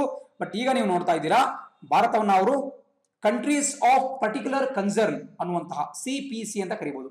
ಕಂಟ್ರೀಸ್ ಆಫ್ ಪರ್ಟಿಕ್ಯುಲರ್ ಕನ್ಸರ್ನ್ ಅನ್ನುವಂತಹ ಒಂದು ವಿಭಾಗದಲ್ಲಿ ಇಟ್ಟಿದ್ದಾರೆ. ಕಂಟ್ರೀಸ್ ಆಫ್ ಪರ್ಟಿಕ್ಯುಲರ್ ಕನ್ಸರ್ನ್ ಅಂತ ಹೇಳಿದ್ರೆ ಏನು, ನಿರ್ದಿಷ್ಟ ಕಳವಳ ಇರತಕ್ಕಂತಹ ದೇಶಗಳು ಅಂತೇಳಿ. ಅಂದ್ರೆ ಯಾವ ದೇಶಗಳಲ್ಲಿ ಈ ಧಾರ್ಮಿಕ ಹಕ್ಕುಗಳನ್ನ ಕಸಿದುಕೊಳ್ಳಲಾಗ್ತಿದೆ, ಜೊತೆಗೆ ಧಾರ್ಮಿಕ ಸ್ವಾತಂತ್ರ್ಯ ಕಡಿಮೆ ಆಗಿದೆ, ಅಂತಹ ದೇಶಗಳನ್ನ ಈ ಕಂಟ್ರೀಸ್ ಆಫ್ ಪರ್ಟಿಕ್ಯುಲರ್ ಕನ್ಸರ್ನ್ ಅಥವಾ ನಿರ್ದಿಷ್ಟ ಕಳವಳವಿರುವಂತಹ ದೇಶಗಳು ಅನ್ನೋ ಒಂದು ಪಟ್ಟಿಗೆ ಸೇರಿಸಲಾಗುತ್ತೆ. ಆ ಪಟ್ಟಿಗೆ ಈಗ ಈ ಅಮೆರಿಕದ ಈ ಧಾರ್ಮಿಕ ಹಕ್ಕುಗಳ ಆಯೋಗ ಭಾರತವನ್ನು ಕೂಡ ಅಲ್ಲಿ ಇಡಲಾಗಿದೆ. ಸೊ ನಮ್ಮ ಜೊತೆ ಯಾವ್ಯಾವ ದೇಶಗಳು ಆ ಒಂದು CPC ವಿಭಾಗದಲ್ಲಿ ಬರ್ತಾವಪ್ಪ ಅಂತ ಹೇಳಿದ್ರೆ ನೀವು ನೋಡ್ತಾ ಇದ್ದೀರಾ, ಚೀನಾ ಇರ್ಬೋದು, ಉತ್ತರ ಕೊರಿಯಾ ಇರ್ಬೋದು, ಪಾಕಿಸ್ತಾನ ಇರ್ಬೋದು, ಸೌದಿ ಅರೇಬಿಯಾ ಇರ್ಬೋದು. ಬಟ್ ಒಂದ್ ಮಾತ್ರ ಗಮನಿಸಿ, ಈ ಇನ್ನುಳಿದಂತಹ ದೇಶಗಳೇನಿದ್ದಾವೆ ಆ ದೇಶಗಳಿಗೆ ಹೋಲಿಸಿದ್ರೆ ಭಾರತದಲ್ಲಿರ್ತಕ್ಕಂತಹ ಧಾರ್ಮಿಕ ಸ್ವಾತಂತ್ರ್ಯ ಇಡೀ ಯಾವುದೇ ಪ್ರಪಂಚದ ಯಾವುದೇ ದೇಶದಲ್ಲಿ ಕೂಡ ಇಲ್ಲ. ಸೊ ಹಾಗಾಗಿ ನಾವು ನೆನ್ಪಿಟ್ಕೋಬೇಕಾಗುತ್ತೆ. ಸೊ ಇವ್ರು ಯಾಕಪ್ಪ ನಮ್ಮ ಭಾರತವನ್ನ ಟೈರ್ 2 ಇಂದ ಕೆಳಗಿಳಿಸ್ಬಿಟ್ಟು ಈ CPC ಅನ್ನುವಂತಹ ವಿಭಾಗದಲ್ಲಿ ಇಟ್ಟಿದ್ದಾರೆ ಅಂತ ಹೇಳಿದ್ರೆ, ಇತ್ತೀಚೆಗಷ್ಟೇ ಜಾರಿಯಾದಂತಹ CAA ಸಿಟಿಜನ್ಶಿಪ್ ಅಮೆಂಡ್ಮೆಂಟ್ ಆಕ್ಟ್ ಇರ್ಬೋದು, ಅಥವಾ ಜಮ್ಮು ಕಾಶ್ಮೀರದ ವಿಶೇಷ ಸ್ಥಾನಮಾನ ರದ್ದು ಮಾಡಿರೋದಾಗಿರ್ಬೋದು. ಸೊ ಇಂತಹ ಕಾರಣಗಳ ಜೊತೆಗೆ NRC ಕುರಿತಾಗಿರತಕ್ಕಂತಹ ಒಂದು ಕಳವಳಗಳಿರ್ಬೋದು, ಇಂತಹ ಕಾರಣದಿಂದ ಅಮೆರಿಕದ ಈ ಒಂದು ಸಂಸ್ಥೆ, ಈ ಒಂದು ಆಯೋಗ ಭಾರತದ ರ್ಯಾಂಕಿಂಗ್ ಅನ್ನ ಕೆಳಗಿಳಿಸಿದೆ. ಬಟ್ ಒಂದ್ ಮಾತು ನೆನ್ಪಿಟ್ಕೋಬೇಕು, ನಾನು ಆಗ್ಲೇ ಹೇಳ್ದಂಗೆ ಇಡೀ ಪ್ರಪಂಚದಲ್ಲಿ ಅಲ್ಪಸಂಖ್ಯಾತರಿಗೆ ಅತ್ಯಂತ ಸುರಕ್ಷಿತವಾದಂತಹ ಸ್ಥಳ ಯಾವುದಾದ್ರೂ ಇದ್ರೆ ಅದು ನಮ್ಮ ಭಾರತ ದೇಶ ಮಾತ್ರ. ಭಾರತ ದೇಶದಷ್ಟು ಸಹಿಷ್ಣು ರಾಷ್ಟ್ರ ನಿಮಗೆ ಪ್ರಪಂಚದ ಬೇರೆ ಯಾವುದೇ ದೇಶದಲ್ಲಿ ಸಿಗಲ್ಲ. ಇದು ಕೇವಲ ನಾನು ಭಾರತೀಯನೆಂಬ ಒಂದು ಗರ್ವದಿಂದ ಹೇಳ್ತಾ ಇಲ್ಲ, ಬದಲಾಗಿ ಇದೊಂದು ಫ್ಯಾಕ್ಟ್ ಕೂಡ. ಸೊ ಪ್ರತಿಯೊಬ್ಬ ಅಲ್ಪಸಂಖ್ಯಾತ ಕೂಡ ಭಾರತದಲ್ಲಿ ನೆಮ್ಮದಿಯಿಂದ ಇದ್ದಾನೆ, ಎಲ್ಲರೂ ಸಹೋದರರಂತೆ ಜೀವಿಸ್ತಾ ಇದ್ದಾರೆ. ಬಟ್ ಈ ಒಂದು ಕೆಲವೊಂದು ದೇಶಗಳ ಸಂಸ್ಥೆಗಳು ಮಾತ್ರ ಇದು ಅವರಿಗೆ ಮಾತ್ರ ನೋಡಕ್ ಆಗ್ತಾ ಇಲ್ಲ. ಬಿಕಾಸ್ ಒಂದ್ ಮಾತು ನೆನ್ಪಿಟ್ಕೊಳ್ಳಿ, ಅಮೆರಿಕ ದೇಶದಲ್ಲಿ ನಡೆಯುವಷ್ಟು ಜನಾಂಗೀಯ ನಿಂದನೆ ಇರ್ಬೋದು, ಅಮೆರಿಕಾದಲ್ಲಿ ನಡೆಯುವಂತಹ ದೌರ್ಜನ್ಯಗಳಿರ್ಬೋದು, ಅಥವಾ ಅಲ್ಲಿ ಏನು ಕರಿಯರ್ ಇದ್ದಾರೆ, ಏನು ನೀಗ್ರೋಸ್ ಅಂತ ನಾವೇನು ಕರಿತೀವಿ, ಕರಿಯರ್ ಏನಿದ್ದಾರೆ ಅವರ ಮೇಲೆ ನಡೆಯುವಂತಹ ದಬ್ಬಾಳಿಕೆ ಬೇರೆ ಯಾವುದೇ ದೇಶಗಳಲ್ಲೂ ಕೂಡ ನಡೆಯೋದಿಲ್ಲ. ಸೊ ಅಮೆರಿಕ ಆದಷ್ಟು ತನ್ನ ಒಂದು ದೇಶದಲ್ಲಿ ನಡೀತಿರ್ತಕ್ಕಂತಹ ವಿಷಯಗಳ ಬಗ್ಗೆ ಗಮನ ಹರಿಸಬೇಕಾಗುತ್ತೆ. ಭಾರತದಂತಹ ಸಹಿಷ್ಣು ರಾಷ್ಟ್ರಗಳ ಬಗ್ಗೆ ಅವರು ತಲೆ ಕೆಡಿಸುವಂತಹ ಅಗತ್ಯತೆ ಇಲ್ಲ ಅಂತ ಹೇಳ್ಬೋದು. ಬಿಕಾಸ್ ಒಂದ್ ಮಾತು ನೆನ್ಪಿಟ್ಕೊಳ್ಳಿ, ಇದನ್ನು ಹೇಳಿರೋದು USCIRF ಹೊರತು UN ಅಲ್ಲ. ಇಲ್ಲಿ ನಿಮಗೆ ಕಾಣಿಸ್ತಾ ಇರೋದು US ಹೊರತು UN ಅಲ್ಲ. ಸೊ ನಮಗೆ ವಿಶ್ವಸಂಸ್ಥೆ ಏನಾದರೂ ಹೇಳಿದ್ರೆ ಅದೊಂದು ಬಹುಪಕ್ಷೀಯ ಸಂಘಟನೆ, ಅವರ ಮಾತಿಗೆ ನಾವು ಮಾನ್ಯ ಮಾಡ್ತಾ ಇದ್ವಿ. ಬಟ್ ತಾವೇ ಸ್ವತಃ ಇಂತಹ ಒಂದು ದೌರ್ಜನ್ಯ ಪ್ರಕರಣಗಳನ್ನ, ಜನಾಂಗೀಯ ನಿಂದನೆಗಳನ್ನ ಸ್ಥಗಿತಗೊಳಿಸಕ್ಕಾಗ್ತಾ ಇರುವಂತಹ ಅಮೆರಿಕ ನಮಗೆ ಹೇಳ್ತು ಅಂದ್ರೆ ನಾವು ಕೇಳ್ತಕ್ಕಂತಹ ಅವಶ್ಯಕತೆ ಇಲ್ಲ. ಬಿಕಾಸ್ ನಮ್ಮ ಸಂವಿಧಾನನೇ ಹೇಳುತ್ತೆ ಭಾರತ ಒಂದು ಸಾರ್ವಭೌಮ ರಾಷ್ಟ್ರ. ನಮ್ಮ ದೇಶದಲ್ಲಿ ನಾವು CAA ಆಗಿರ್ಬೋದು, ಬೇರೆ ಯಾವುದೇ ಕಾಯ್ದೆಯನ್ನ ಜಾರಿಗೆ ತರೋದಕ್ಕೆ ಯಾರ ಅಪ್ಪಣೆಯೂ ಕೂಡ ಬೇಕಾಗಿಲ್ಲ. ಬಿಕಾಸ್ ನಾವು ಸಾರ್ವಭೌಮ ದೇಶ ಆಗಿದ್ದೇವೆ. ಅಂಡ್ ನಾನು ಆಗ್ಲೇ ಹೇಳಿದಂಗೆ CAA ಏನಿದೆ, ಸಿಟಿಜನ್ಶಿಪ್ ಅಮೆಂಡ್ಮೆಂಟ್ ಆಕ್ಟ್ ಏನಿದೆ, ಅದರಲ್ಲಿ ಯಾವುದೇ ರೀತಿ ಯಾವುದೇ ಧರ್ಮದ ವಿರುದ್ಧವಾಗಿಲ್ಲ. ಯಾರ ಹಕ್ಕನ್ನು ಕೂಡ ಅದರಿಂದ ಕಸಿದುಕೊಳ್ಳುವಂತಹ ಪ್ರಶ್ನೆ ಇಲ್ಲ. ಸೊ USCIRF ಹೇಳಿರ್ತಕ್ಕಂತಹದ್ದು ನಾವು ಸೀರಿಯಸ್ ಆಗಿ ತೆಗೆದುಕೊಳ್ಳುವ ಒಂದು ಪ್ರಮೇಯ ಬರುವುದಿಲ್ಲ. ಬಟ್ ಎಕ್ಸಾಮ್ ದೃಷ್ಟಿಯಿಂದ USCIRF ಅಂದ್ರೆ ಏನು, ಜೊತೆಗೆ ಇವರು ನಮ್ಮ ಭಾರತವನ್ನ ಯಾವ ಒಂದು ವಿಭಾಗದಲ್ಲಿ ಇಟ್ಟಿದ್ದಾರೆ, ನಮ್ಮ ಭಾರತದ ಜೊತೆ ಬೇರೆ ಯಾವ ದೇಶಗಳು ಬರ್ತವೆ ಅಂತ ಸ್ವಲ್ಪ ಗೊತ್ತಿರಬೇಕಾಗುತ್ತೆ.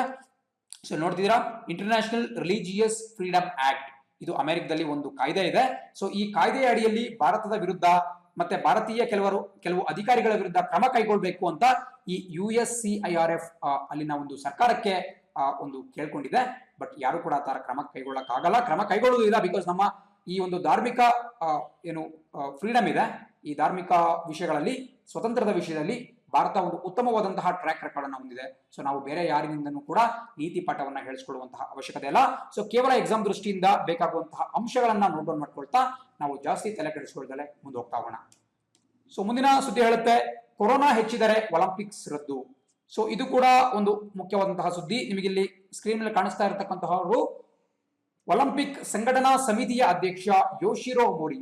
ಇವರ ಹೆಸರನ್ನು ಕೂಡ ಸ್ವಲ್ಪ ಬರೆದಿಟ್ಕೊಳ್ಳಿ, ಬಿಕಾಸ್ ಇವರ ಹೆಸರನ್ನು ಕೂಡ ಕೇಳಬಹುದು. ಈ ಬಾರಿಯ ಟೋಕಿಯೋ ಒಲಿಂಪಿಕ್ಸ್ ಏನಿದೆ ಜಪಾನ್ ದೇಶದಲ್ಲಿ ಆಯೋಜನೆಗೊಂಡಿತ್ತು 2020ರಲ್ಲಿ. ಬಟ್ ಕೊರೋನಾ ವೈರಸ್ನ ಕಾರಣದಿಂದ ಅದನ್ನ 2021ನೇ ಇಸ್ವಿಗೆ ಅದನ್ನ ಮುಂದೂಡಲಾಯಿತು. ಸೊ ನಿಮಗೆ ಚಿತ್ರದಲ್ಲಿ ಕಾಣ್ತಾ ಇರತಕ್ಕಂಥದ್ದು ಯೋಶಿರೋ ಮುರಿ. ಇವರು ಒಲಿಂಪಿಕ್ ಸಂಘಟನಾ ಸಮಿತಿಯ ಅಧ್ಯಕ್ಷರಾಗಿದ್ದಾರೆ.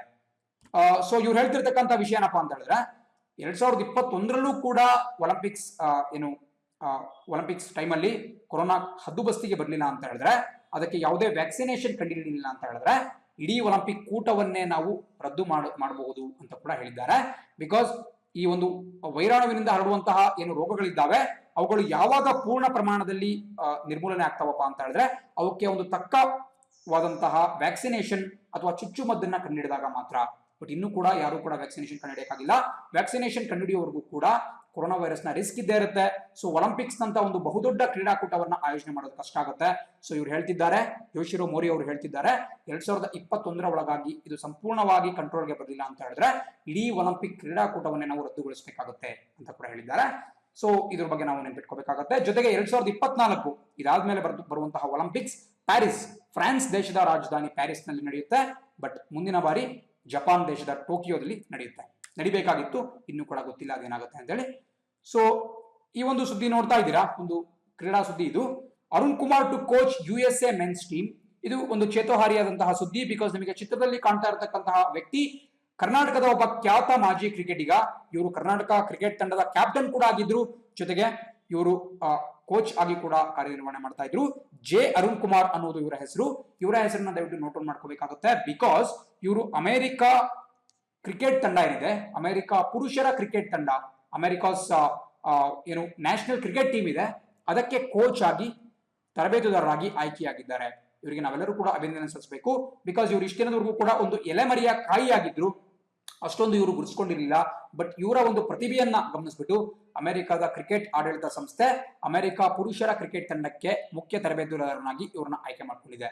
ಸೊ ಇನ್ನು ಮುಂದೆ ಇವರು ಅಮೆರಿಕಕ್ಕೆ ಹೋಗ್ಬಿಟ್ಟು ಅಲ್ಲೇ ನೆಲೆಸಿರ್ತಾರೆ ಅಂಡ್ ಅಲ್ಲಿನ ಒಂದು ತಂಡಕ್ಕೆ ಕೋಚ್ ಮಾಡ್ತಾ ಹೋಗ್ತಾರೆ. ಸೊ ಅರುಣ್ ಕುಮಾರ್ ಕರ್ನಾಟಕದ ಮಾಜಿ ಕ್ರಿಕೆಟ್ ಕ್ಯಾಪ್ಟನ್, ಅಮೆರಿಕ ತಂಡಕ್ಕೆ ತರಬೇತಿ ಕೊಡೋಕೆ ಆಯ್ಕೆಯಾಗಿರೋದನ್ನ ನೋಟ್ ಡೌನ್ ಮಾಡ್ಕೊಂಡು ಮುಂದೆ ಹೋಗೋಣ. ಸೊ ಇವತ್ತಿಗೆ ನಮ್ಮ ಸುದ್ದಿ ಮುಕ್ತಾಯ ಆಗುತ್ತೆ. ಬಟ್ ಎಕ್ಸಾಮ್ ದೃಷ್ಟಿಯಿಂದ 10 ಪ್ರಮುಖ ಪ್ರಶ್ನೆಗಳನ್ನ ಈಗ ಡಿಸ್ಕಸ್ ಮಾಡುವಂತಹ ಸಮಯ ಬಂದಿದೆ. ಎಲ್ಲರೂ ಕೂಡ ನಮ್ಮ ಪ್ರೀಮಿಯರ್ ಚಾಟ್ ನಲ್ಲಿ ಭಾಗವಹಿಸಿ, ನಾನು ಕೂಡ ನಿಮ್ಮ ಜೊತೆ ಪಾರ್ಟಿಸಿಪೇಟ್ ಮಾಡ್ತಾ ಇರ್ತೀನಿ. ಅಂಡ್ ಎಲ್ಲರೂ ಕೂಡ ಪಾರ್ಟಿಸಿಪೇಟ್ ಮಾಡ್ತಾ ಇದ್ದೀರಾ ಅಂತ ಅನ್ಕೊಂತ ಇವತ್ತಿನ ಮೊದಲನೇ ಪ್ರಶ್ನೆಯನ್ನ ಸ್ಟಾರ್ಟ್ ಮಾಡ್ತೀನಿ.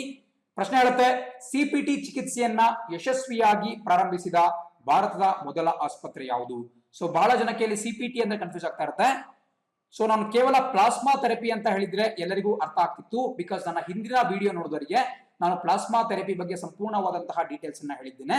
ಸೊ CPT ಅಂತ ಹೇಳಿದ್ರೆ ಕಾನ್ವಾಲೆಸೆಂಟ್ ಪ್ಲಾಸ್ಮಾ ಥೆರಪಿ. ಸೊ ನಮ್ಮ ದೇಶದಲ್ಲಿ ಇದನ್ನ ಒಂದು ಆಲ್ಟರ್ನೇಟಿವ್ ಚಿಕಿತ್ಸೆ ಆಗಿ ಯೂಸ್ ಮಾಡ್ತಾ ಇದ್ದಾರೆ. ಸೊ ಇದನ್ನ ಮೊದಲ ಬಾರಿಗೆ ಯಶಸ್ವಿಯಾಗಿ ಪ್ರಾರಂಭಿಸಿದಂತಹ ಭಾರತೀಯ ಆಸ್ಪತ್ರೆ ಯಾವುದು ಅಂತ ಹೇಳಿದ್ರೆ ನೋಡ್ತಾ ಇದ್ದೀರಾ, option A king George medical university. ಇದು ಉತ್ತರ ಪ್ರದೇಶದ ರಾಜಧಾನಿ ಲಕ್ನೋದಲ್ಲಿ ಕಂಡು ಬರುತ್ತೆ. ಇವರು ಕಾನ್ವಾಲೆಸೆಂಟ್ ಪ್ಲಾಸ್ಮಾ ಥೆರಪಿ ಅನ್ನುವಂತಹ ಕೊರೋನಾ ವೈರಸ್ ನ ಚಿಕಿತ್ಸೆಯನ್ನ ಮೊದಲ ಬಾರಿಗೆ ಯಶಸ್ವಿಯಾಗಿ ನಮ್ಮ ದೇಶದಲ್ಲಿ ಪ್ರಾರಂಭ ಮಾಡಿದ್ದಾರೆ. ಸೊ ಇದನ್ನು ಕೂಡ ಸ್ವಲ್ಪ ಇಂಪಾರ್ಟೆಂಟ್ ಆಗುತ್ತೆ, ನೋಟ್ ಡೌನ್ ಮಾಡ್ಕೋಬೇಕಾಗುತ್ತೆ. ಅಂಡ್ ಪ್ಲಾಸ್ಮಾ ಥೆರಪಿ ಬಗ್ಗೆ ನಿಮಗೆ ಗೊತ್ತಿಲ್ಲ ಅಂತ ಹೇಳಿದ್ರೆ ನನ್ನ ಹಿಂದಿನ ವಿಡಿಯೋಗಳನ್ನ ವೀಕ್ಷಣೆ ಮಾಡಿ. ದಯವಿಟ್ಟು ರೆಗ್ಯುಲರ್ ಆಗಿ ವಿಡಿಯೋಗಳನ್ನ ನೋಡ್ತಾ ಇರಿ. ಪ್ರತಿನಿತ್ಯ ರಾತ್ರಿ 8 ಗಂಟೆಗೆ ವಿಡಿಯೋಗಳು ಬರ್ತಾ ಹೋಗುತ್ತೆ. ಪ್ರತಿನಿತ್ಯ ರಾತ್ರಿ 8 ಗಂಟೆಗೆ ನಿಮಗೆ ಈ ಒಂದು ದಿನಪತ್ರಿಕೆ ವಿಶ್ಲೇಷಣೆ ಬರ್ತಾ ಹೋಗುತ್ತೆ. ಸೊ ಒಂದಿನೂ ಕೂಡ ಮಿಸ್ ಮಾಡದಲ್ಲೇ ನೋಡ್ತಾ ಹೋದ್ರಿ ಅಂತ ಹೇಳಿದ್ರೆ ನಿಮಗೊಂದು ಟ್ರ್ಯಾಕ್ ಸಿಗುತ್ತೆ. ಬಹಳ ದೀರ್ಘಕಾಲದವರೆಗೂ ಕೂಡ ಇಂತಹ ವಿಡಿಯೋಗಳನ್ನ ಅಂದ್ರೆ ಈ ಒಂದು ಡಿಸ್ಕಷನ್ ನೀವು ನೋಡಿದ್ರಿ ಅಂತ ಹೇಳಿದ್ರೆ ನಿಮ್ಮ ಒಂದು ಓವರ್ ಆಲ್ ಒಂದು ಪರ್ಫಾರ್ಮೆನ್ಸ್ ತುಂಬಾ ವೃದ್ಧಿ ಆಗುತ್ತೆ. ಎರಡನೇ ಪ್ರಶ್ನೆ ನೋಡ್ತಿದ್ದೀರಾ, stock home international piece research institute ವರದಿ ಪ್ರಕಾರ ಜಾಗತಿಕ ಮಿಲಿಟರಿ ವೆಚ್ಚ 2019ರಲ್ಲಿ ಭಾರತ ಎಷ್ಟನೇ ಸ್ಥಾನದಲ್ಲಿತ್ತು? ನಿನ್ನೆ ಕ್ಲಾಸ್ನಲ್ಲಷ್ಟೇ ಇದರ ಕುರಿತಾಗಿ ಅತ್ಯಂತ ವಿಸ್ತೃತವಾಗಿ ನಾನು ಚರ್ಚೆ ಮಾಡಿದ್ದೆ. ನನಗೆ ವೈಯಕ್ತಿಕವಾಗಿ ಅತ್ಯಂತ ಖುಷಿ ಕೊಡುವಂತಹ ಒಂದು ವಿಚಾರ ಅಂತ ಕೂಡ ಹೇಳಿದ್ದೆ. ಯಾವ ರೀತಿ ಬೇರೆ ಬೇರೆ ಪ್ರಪಂಚದ ಸೇನಾಪಡೆಗಳು ಬಲಾಬಲವನ್ನ ಪ್ರದರ್ಶನ ಮಾಡ್ತವೆ ಅದರ ಕುರಿತು ನಾನು ನಿನ್ನೆ ಒಂದು ವಿಸ್ತೃತವಾಗಿ ಕೂಡ ಹೇಳಿದ್ದೆ. ಸೊ ನಮಗೆ ಗೊತ್ತು ಇದಕ್ಕೆ ಸರಿಯಾದ ಉತ್ತರ ಆಪ್ಷನ್ ಬಿ, 3ನೇ ಸ್ಥಾನ. ಸೊ ಈ ಒಂದು ಸ್ಟಾಕ್ ಹೋಮ್ ಅಂತಕ್ಕಂತಹದ್ದು ಸ್ವೀಡನ್ ದೇಶ ಏನ್ ಬರುತ್ತೆ, ಯುರೋಪ್ ನಲ್ಲಿ ಬರ್ತಕ್ಕಂತಹ ಒಂದು ಚಿಕ್ಕ ದೇಶ ಸ್ವೀಡನ್ ನ ರಾಜಧಾನಿಯಾಗಿದೆ. ಸೊ ಅಲ್ಲಿನ ಒಂದು stock home international piece research institute ನವರು ಒಂದು ರಿಪೋರ್ಟ್ ಅನ್ನ ಮಂಡನೆ ಮಾಡಿದ್ರು. ಅದರ ಪ್ರಕಾರ ಭಾರತ 3ನೇ ಸ್ಥಾನದಲ್ಲಿದೆ. ನಾನು ನಿನ್ನೆ ಮಾತಾಡ್ತಾ ಇದ್ದೆ, ಸುಮಾರು 71 billion American dollars USD, 71 billion ಡಾಲರ್ನಷ್ಟು ಹಣವನ್ನ ವೆಚ್ಚ ಮಾಡ್ತೀವಿ ನಮ್ಮ ಭಾರತ. ಇದು ನಮ್ಮ GDPಯ 1.5% ಅಷ್ಟಾಗಿರುತ್ತೆ. ನಮ್ಮ ಡಿಫೆನ್ಸ್ ಬಜೆಟ್ ಅಥವಾ ನಮ್ಮ ರಕ್ಷಣಾ ಬಜೆಟ್ 3,37,000 ಕೋಟಿ ರೂಪಾಯಿ, 3,37,000 crore rupees ಅಂತ ಕೂಡ ಹೇಳಿದ್ವಿ.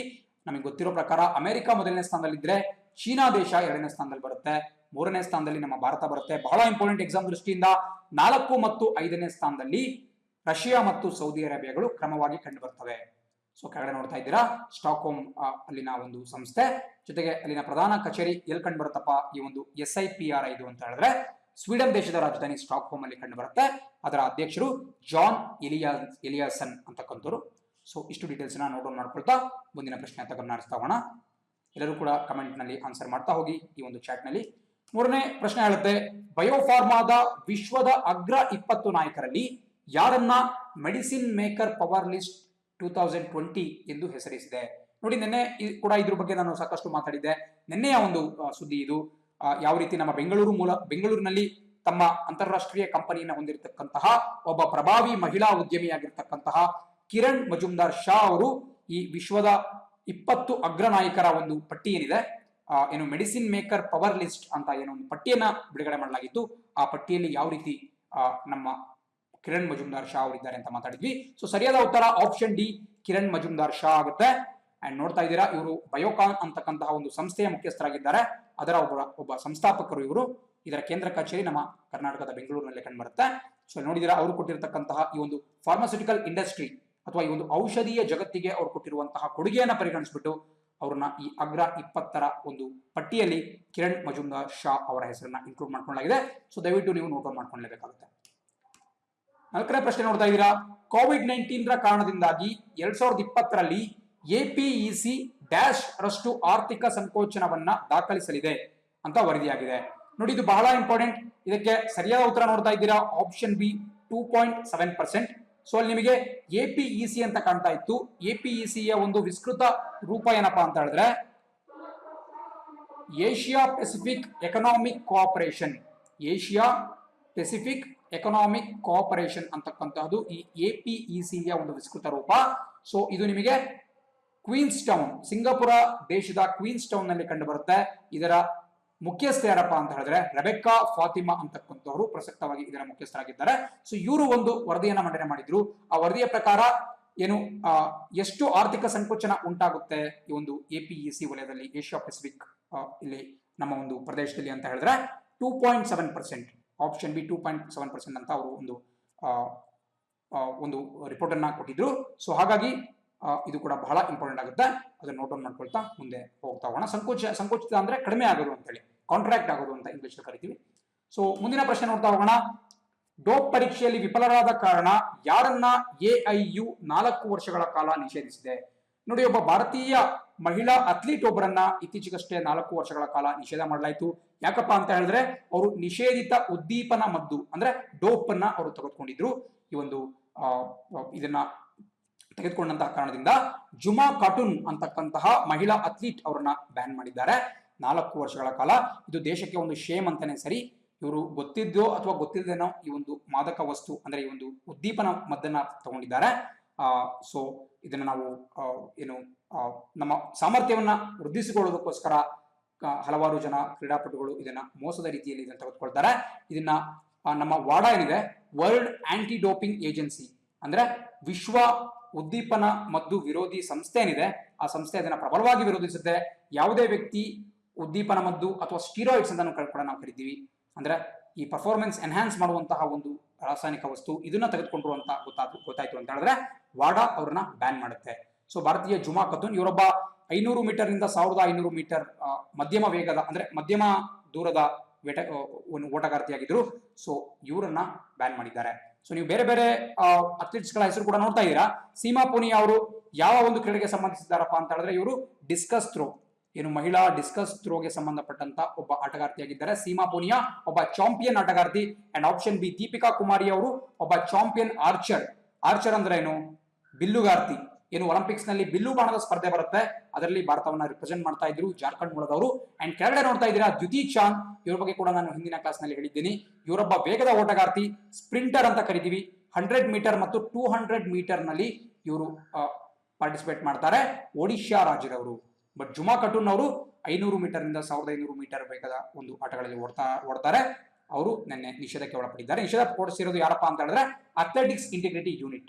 ಇವರು ವಾಡಾದ ಕೆಳಗಡೆ ಕಾರ್ಯನಿರ್ವಹಿಸ್ತಕ್ಕಂಥ ಒಂದು ಕಚೇರಿ.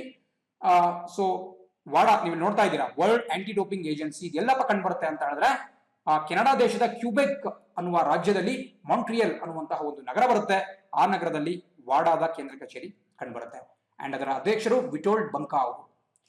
ಇದೆಲ್ಲದನ್ನು ಕೂಡ ನೋಟ್ ಮಾಡ್ಕೊಳ್ಳಿ. ಅಂಡ್ ಮುಂದಿನ ಪ್ರಶ್ನೆ ನೋಡ್ತಾ ಹೋಗೋದಾದ್ರೆ, ಲಾಕ್ಡೌನ್ ಸಮಯದಲ್ಲಿ ಮಕ್ಕಳಿಗೆ ಸಹಾಯ ಮಾಡಲು ಯಾವ ರಾಜ್ಯ ಸರ್ಕಾರ ಅನನ್ಯ ಉಪಕ್ರಮ ಉಂಬರೆ ಅಂಗನವಾಡಿ ಅನ್ನು ಪ್ರಾರಂಭಿಸಿದೆ? ನೋಡಿ, ಉಂಬರೆ ಅಂಗನವಾಡಿ ಅಂತಕ್ಕಂಥ ಒಂದು ಯೋಜನೆಯನ್ನ ಗುಜರಾತ್ ಸರ್ಕಾರ ಇತ್ತೀಚೆಗಷ್ಟೇ ಜಾರಿಗೆ ತಂದಿದೆ. ಸೊ ಇದನ್ನು ಸ್ವಲ್ಪ ತಿಳ್ಕೊಂಡ್ಬಿಡೋಣ. ಇದು ಕೂಡ ಎಕ್ಸಾಮ್ ನಲ್ಲಿ ಕ್ವಶನ್ ಆಗುವಂತ ಸಾಧ್ಯತೆ ಇರುತ್ತೆ. ಸೊ ಉಂಬರೆ ಅಂಗನವಾಡಿ ಅಂತ ಹೇಳಿದ್ರೆ ಮನೆ ಬಾಗಿಲಿಗೆ ಅಂಗನವಾಡಿ ಅಂತೇಳಿ. ಸೊ ಮನೆ ಬಾಗಿಲಿಗೆ ಅಂಗನವಾಡಿ, ಅದನ್ನ ನಾವು ಗುಜರಾತಿ ಭಾಷೆಯಲ್ಲಿ ಉಂಬರೆ ಅಂತ ಕರಿತೀವಿ. ಉಂಬರೆ ಅಂಗನವಾಡಿ ಅಂದ್ರೆ ಏನ್ ಮಾಡ್ತಾರಪ್ಪ ಅಂತ ಹೇಳಿದ್ರೆ, ಏನು ಕೊರೋನಾ ಕಾರಣದಿಂದ ಸಾಕಷ್ಟು ಈ ಅಂಗನವಾಡಿಗೆ ಹೋಗುವಂತಹ ಚಿಕ್ಕ ಮಕ್ಕಳು ಮನೆಯಲ್ಲೇ ಬಂದಿಯಾಗಿದ್ದಾರೆ. ಅವರ ಮನೆಗಳಿಗೆ ಹೋಗ್ಬಿಟ್ಟು, ಅಂದ್ರೆ ಅವರ ಮನೆಯ ಅಂಗಳಕ್ಕೆ ಹೋಗ್ಬಿಟ್ಟು ಅವರಿಗೆ ಪೌಷ್ಟಿಕಾಂಶಯುಕ್ತ ಆಹಾರವನ್ನ, ಸಿದ್ಧಪಡಿಸಿದಂತಹ ಆಹಾರವನ್ನು ನೀಡುವುದನ್ನ ಉಂಬರೆ ಅಂಗನವಾಡಿ ಅಂತ ಕರೆಯಲಾಗುತ್ತೆ. ಇದು ಗುಜರಾತ್ ರಾಜ್ಯ ಸರ್ಕಾರದ ಒಂದು ಕಾರ್ಯಕ್ರಮ ಆಗಿದೆ. ಅಂಡ್ ಇಲ್ಲಿ ತೋರಿಸ್ತಾ ಇದ್ದಾರೆ ಗುಜರಾತ್ನ ರಾಜಧಾನಿ ಯಾವುದು? ಗಾಂಧಿನಗರ್. ಅದೇ ರೀತಿ ಅಲ್ಲಿನ ಮುಖ್ಯಮಂತ್ರಿ ವಿಜಯ್ ರೂಪಾನಿ ಅವರಾಗಿದ್ದಾರೆ. ಅದೇ ರೀತಿ ಅಲ್ಲಿನ ರಾಜ್ಯಪಾಲರು ಶ್ರೀಯುತ ಆಚಾರ್ಯ ದೇವ್ವ್ರತ್ ಅವರಾಗಿದ್ದಾರೆ. ಈ ಎಲ್ಲ ಡೀಟೇಲ್ಸ್ ಕೂಡ ಗೊತ್ತಿರಬೇಕಾಗುತ್ತೆ. ಸೊ ಉಂಬರೆ ಅಂಗನವಾಡಿ ಅಂತಕ್ಕಂತಹದ್ದು ಗುಜರಾತ್ ರಾಜ್ಯದ ಒಂದು ಕಾರ್ಯಕ್ರಮ ಆಗಿದೆ. ಮುಂದಿನ ಸುದ್ದಿಯತ್ತ ಗಮನ ಹರಿಸ್ತಾ ಹೋಗೋಣ. ಇದನ್ನೇ ಪ್ರಶ್ನೆ ಹೇಳುತ್ತೆ, Axis bank Max life insurance ನ 29% ಪಾಲನ್ನ ಎಷ್ಟು ಕೋಟಿ ರೂಪಾಯಿಗೆ ಖರೀದಿಸಲಿದೆ? ನೋಡಿ, ಎಷ್ಟು ಕೋಟಿ ರೂಪಾಯಿ ಅಂತ ಡೈರೆಕ್ಟ್ ಆಗಿ ಎಕ್ಸಾಮ್ ಅಲ್ಲಿ ಕೇಳ್ತಾ ಇರಬಹುದು. ಬಟ್ ಆದ್ರೂ ಕೂಡ ಆಕ್ಸಿಸ್ ಬ್ಯಾಂಕ್ ಅದೊಂದು ನಮ್ಮ ದೇಶದಲ್ಲಿ 3ನೇ ಸ್ಥಾನದಲ್ಲಿರ್ತಕ್ಕಂತಹ ಒಂದು ಖಾಸಗಿ ಬ್ಯಾಂಕ್. ಈ ಬ್ಯಾಂಕ್ ಮ್ಯಾಕ್ಸ್ ಲೈಫ್ ಇನ್ಶೂರೆನ್ಸ್ ನಲ್ಲಿ ಹೂಡಿಕೆ ಮಾಡಿರುವುದನ್ನ ನಮ್ಮೆಲ್ಲರೂ ಕೂಡ ಗೊತ್ತಿರಬೇಕಾಗುತ್ತೆ. ಸೊ ಸರಿಯಾದ ಉತ್ತರ ಯಾವುದು ಅಂತ ಹೇಳಿದ್ರೆ ಆಪ್ಷನ್ ಸಿ 1600 ಕೋಟಿ. ಕೆಳಗಡೆ ಆಕ್ಸಿಸ್ ಬ್ಯಾಂಕ್ ನ ಕುರಿತಾಗಿ ಒಂದಷ್ಟು ಡೀಟೇಲ್ಸ್ ಕೊಟ್ಟಿದ್ದಾರೆ. ನಾನು ಆಗಲೇ ಹೇಳಿದಂಗೆ ಖಾಸಗಿ ವಲಯದ ಬ್ಯಾಂಕ್ಗಳಲ್ಲಿ ಒಂದು ಬಹುದೊಡ್ಡ ಹೆಸರು ಆಕ್ಸಿಸ್ ಬ್ಯಾಂಕ್ ನ ಹೆಸರಾಗಿದೆ. ಅದು ತನ್ನ ಕೇಂದ್ರ ಕಚೇರಿಯನ್ನ ಮುಂಬೈನಲ್ಲಿ ಹೊಂದಿದೆ. ಜೊತೆಗೆ ಪ್ರಸಕ್ತವಾಗಿ ಅದರ MD ಮತ್ತು CEO ಅಮಿತಾಬ್ ಚೌಧರಿ. ನಿಮಗೆ ಗೊತ್ತಿರಬಹುದು, ಇವರಿಗಿಂತ ಮುಂಚೆ 2018ನೇ ಇಸ್ವಿವರೆಗೂ ಶಿಖಾ ಶರ್ಮಾ ಅನ್ನುವಂತಹ ಒಬ್ಬ ಮಹಿಳಾ ಬ್ಯಾಂಕರ್ ಇದರ MD ಮತ್ತೆ CEO ಆಗಿದ್ರು. ಪ್ರಸಕ್ತವಾಗಿ ಅಮಿತಾಬ್ ಚೌಧರಿ ಅವರು ಅದರ CEO ಮತ್ತೆ MD ಆಗಿ ಕಾರ್ಯನಿರ್ವಹಿಸ್ತಾ ಇದ್ದಾರೆ. ಅದು ನಿಮಗೆ ಗೊತ್ತಿರಲೇಬೇಕಾಗುತ್ತೆ. ಜೊತೆಗೆ ಮ್ಯಾಕ್ಸ್ ಲೈಫ್ ಇನ್ಶೂರೆನ್ಸ್ ಏನಿದೆ ಅದು ತನ್ನ ಕೇಂದ್ರ ಕಚೇರಿಯನ್ನು ನವದೆಹಲಿಯಲ್ಲಿ ಹೊಂದಿದೆ. ಮುಂದಿನ ಪ್ರಶ್ನೆ ನೋಡ್ತಾ ಹೋಗೋಣ. India rating and research Bharat ಹಣಕಾಸು ವರ್ಷ 2021ರ ಒಟ್ಟು ದೇಶೀಯ ಉತ್ಪನ್ನ ಅಂದ್ರೆ GDP ಏನಿದೆ ಅದರ ಬೆಳವಣಿಗೆಯನ್ನ ಡ್ಯಾಶ್ ರಷ್ಟು ಕಡಿತಗೊಳಿಸಿದೆ. ನೋಡಿ, ನಮಗೂ ಗೊತ್ತು, ಕಳೆದ ಬಾರಿ ನಮ್ದು 5% ಅಷ್ಟು ಹತ್ತಿರ ನಮ್ಮ ಒಂದು ಅಭಿವೃದ್ಧಿ ದರ ಇರ್ತಾ ಇತ್ತು, GDP ಗ್ರೋತ್ ರೇಟ್ ಇರ್ತಾ ಇತ್ತು. ಬಟ್ ಈಗ ಅದು ಸಾಕಷ್ಟು ಕೆಳಗಡೆ ಕುಸಿದ್ಬಿಟ್ಟು ಕೇವಲ 1.9% ಇರಬಹುದು ಅಂತ ಹೇಳಿ India Ratings and Research Private limited ಅನ್ನುವಂತಹ ಒಂದು ಸಂಸ್ಥೆ ಹೇಳಿದೆ. ನಿಮಗೂ ನಾನು ಹೇಳಿದ್ದೀನಿ ಯಾವ ರೀತಿ IMF ಒಂದು ಅಂಕಿಅಂಶವನ್ನು ಬಿಡುಗಡೆ ಮಾಡಿದೆ, RBI ಬೇರೆ ಅಂಕಿಅಂಶವನ್ನು ಬಿಡುಗಡೆ ಮಾಡಿದೆ, ಇದೇ ರೀತಿ ವಿಶ್ವ ಬ್ಯಾಂಕ್ ಮತ್ತೊಂದು ಅಂಕಿಅಂಶವನ್ನು ಬಿಡುಗಡೆ ಮಾಡಿದೆ. ಬಟ್ ಇವತ್ತು ಬಂದಿರತಕ್ಕಂತಹ ಅಂಕಿಅಂಶ India Ratings and Research Private Limited ಅಂತಕ್ಕಂಥವ್ರಿಂದ. ಸೊ ಅದನ್ನ ನೀವು ನೋಟ್ ಡೌನ್ ಮಾಡ್ಕೊಳ್ತಾ ಮುಂದೋಗ್ಬೇಕಾಗುತ್ತೆ, ಬಹಳ ಇಂಪಾರ್ಟೆಂಟ್. ಅಂಡ್ ಇವತ್ತಿನ ಕೊನೆಯ ಪ್ರಶ್ನೆ ಹೇಳುತ್ತೆ, ವಿಶ್ವ ಸುರಕ್ಷತೆ ಮತ್ತು ಆರೋಗ್ಯ ದಿನವನ್ನ ಯಾವಾಗ ಆಚರಣೆ ಮಾಡಲಾಗುತ್ತೆ? ಇದು ಒಂದು ಅಂತಾರಾಷ್ಟ್ರೀಯ ದಿನ. ಸೊ ಪರೀಕ್ಷೆಗಳಲ್ಲಿ ಕೇಳುವಂತಹ ಸಾಧ್ಯತೆಗಳಿರುತ್ತೆ. ಸೊ ಸರಿಯಾದ ಉತ್ತರ ನೀವು ನಿಮ್ಮ ಸ್ಕ್ರೀನ್ ಮೇಲೆ ನೋಡ್ತಾ ಇದ್ದೀರಾ. Option B April 28. ಸೊ ಇದನ್ನ ನಾವು world safety and health at work day ಅಂತ ಕರಿತೀವಿ. ಅಂದ್ರೆ ಕಾರ್ಮಿಕರು ಏನು ಕೆಲಸದಲ್ಲಿ ಭಾಗಿಯಾಗಿರ್ತಾರೆ ಆ ಒಂದು ಕೆಲಸದ ಪ್ರದೇಶಗಳಲ್ಲಿ, ಕೆಲಸದ ಸ್ಥಳಗಳಲ್ಲಿ ಸುರಕ್ಷತೆ ಮತ್ತು ಆರೋಗ್ಯವನ್ನ ಕಾಪಾಡಿಕೊಳ್ಳುವ ಉದ್ದೇಶದಿಂದ ಇಂಟರ್ನ್ಯಾಷನಲ್ ಲೇಬರ್ ಆರ್ಗನೈಸೇಷನ್ ಅಥವಾ ಅಂತಾರಾಷ್ಟ್ರೀಯ ಕಾರ್ಮಿಕ ಇಲಾಖೆ ಏನಿದೆ, ಸೊ ಅಂತಾರಾಷ್ಟ್ರೀಯ ಕಾರ್ಮಿಕ ಸಂಘಟನೆ ಏನಿದೆ, ಅವರು ಇದನ್ನ ಜಾರಿಗೆ ತಂದಿದ್ದಾರೆ. ಸೊ ಇದು ನಮ್ಮ ಏನು ನಮ್ಮ ಯುನೈಟೆಡ್ ನೇಷನ್ಸ್ ಏನ್ ಬರುತ್ತೆ, ವಿಶ್ವಸಂಸ್ಥೆ ಏನ್ ಬರುತ್ತೆ, ಅದರ ಒಂದು ಅಂಗಸಂಸ್ಥೆ. ಸೊ ಈ ಇಂಟರ್ನ್ಯಾಷನಲ್ ಲೇಬರ್ ಆರ್ಗನೈಸೇಷನ್ ಇದನ್ನ ಪ್ರತಿ ವರ್ಷ ಕೂಡ ಆಚರಣೆ ಮಾಡ್ತಾ ಇರ್ತಾರೆ. ಅದನ್ನ ನಾವು ಅಂತಾರಾಷ್ಟ್ರೀಯ ಕಾರ್ಮಿಕರ ಸಂಸ್ಥೆ ಅಂತ ಕೂಡ ಕರಿತೀವಿ. ಸೊ ಹಲವಾರು ದೊಡ್ಡ ದೊಡ್ಡ ಕಾರ್ಖಾನೆಗಳಲ್ಲಿ ಕಾರ್ಮಿಕರು ತಮ್ಮ ಜೀವವನ್ನು ಪಣಕ್ಕಿಟ್ಬಿಟ್ಟು ಕೆಲಸ ಮಾಡ್ತಾ ಇರ್ತಾರೆ. ತುಂಬಾ ಹಜಾರ್ಡಸ್ ಒಂದು ಕಂಡೀಷನ್ಸ್ ಇರುತ್ತೆ.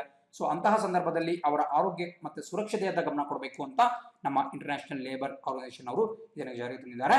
ಸೊ ಈ ILO ನ ಕೇಂದ್ರ ಕಚೇರಿಯಲ್ಲಿ ಬರುತ್ತಪ್ಪ ಅಂತ ಹೇಳಿದ್ರೆ ಸ್ವಿಟ್ಜರ್ಲೆಂಡ್ ದೇಶದ ಜಿನಿವಾದಲ್ಲಿ ಕಂಡು ಬರುತ್ತೆ. ಸೊ ಇಷ್ಟು ಡೀಟೇಲ್ಸ್ ಗೊತ್ತಿರಬೇಕಾಗುತ್ತೆ. ಇದನ್ನ ಪ್ರತಿ ವರ್ಷ ಏಪ್ರಿಲ್ 28ನೇ ತಾರೀಕು ಪ್ರಪಂಚಾದ್ಯಂತ ಆಚರಣೆ ಮಾಡಲಾಗುತ್ತೆ.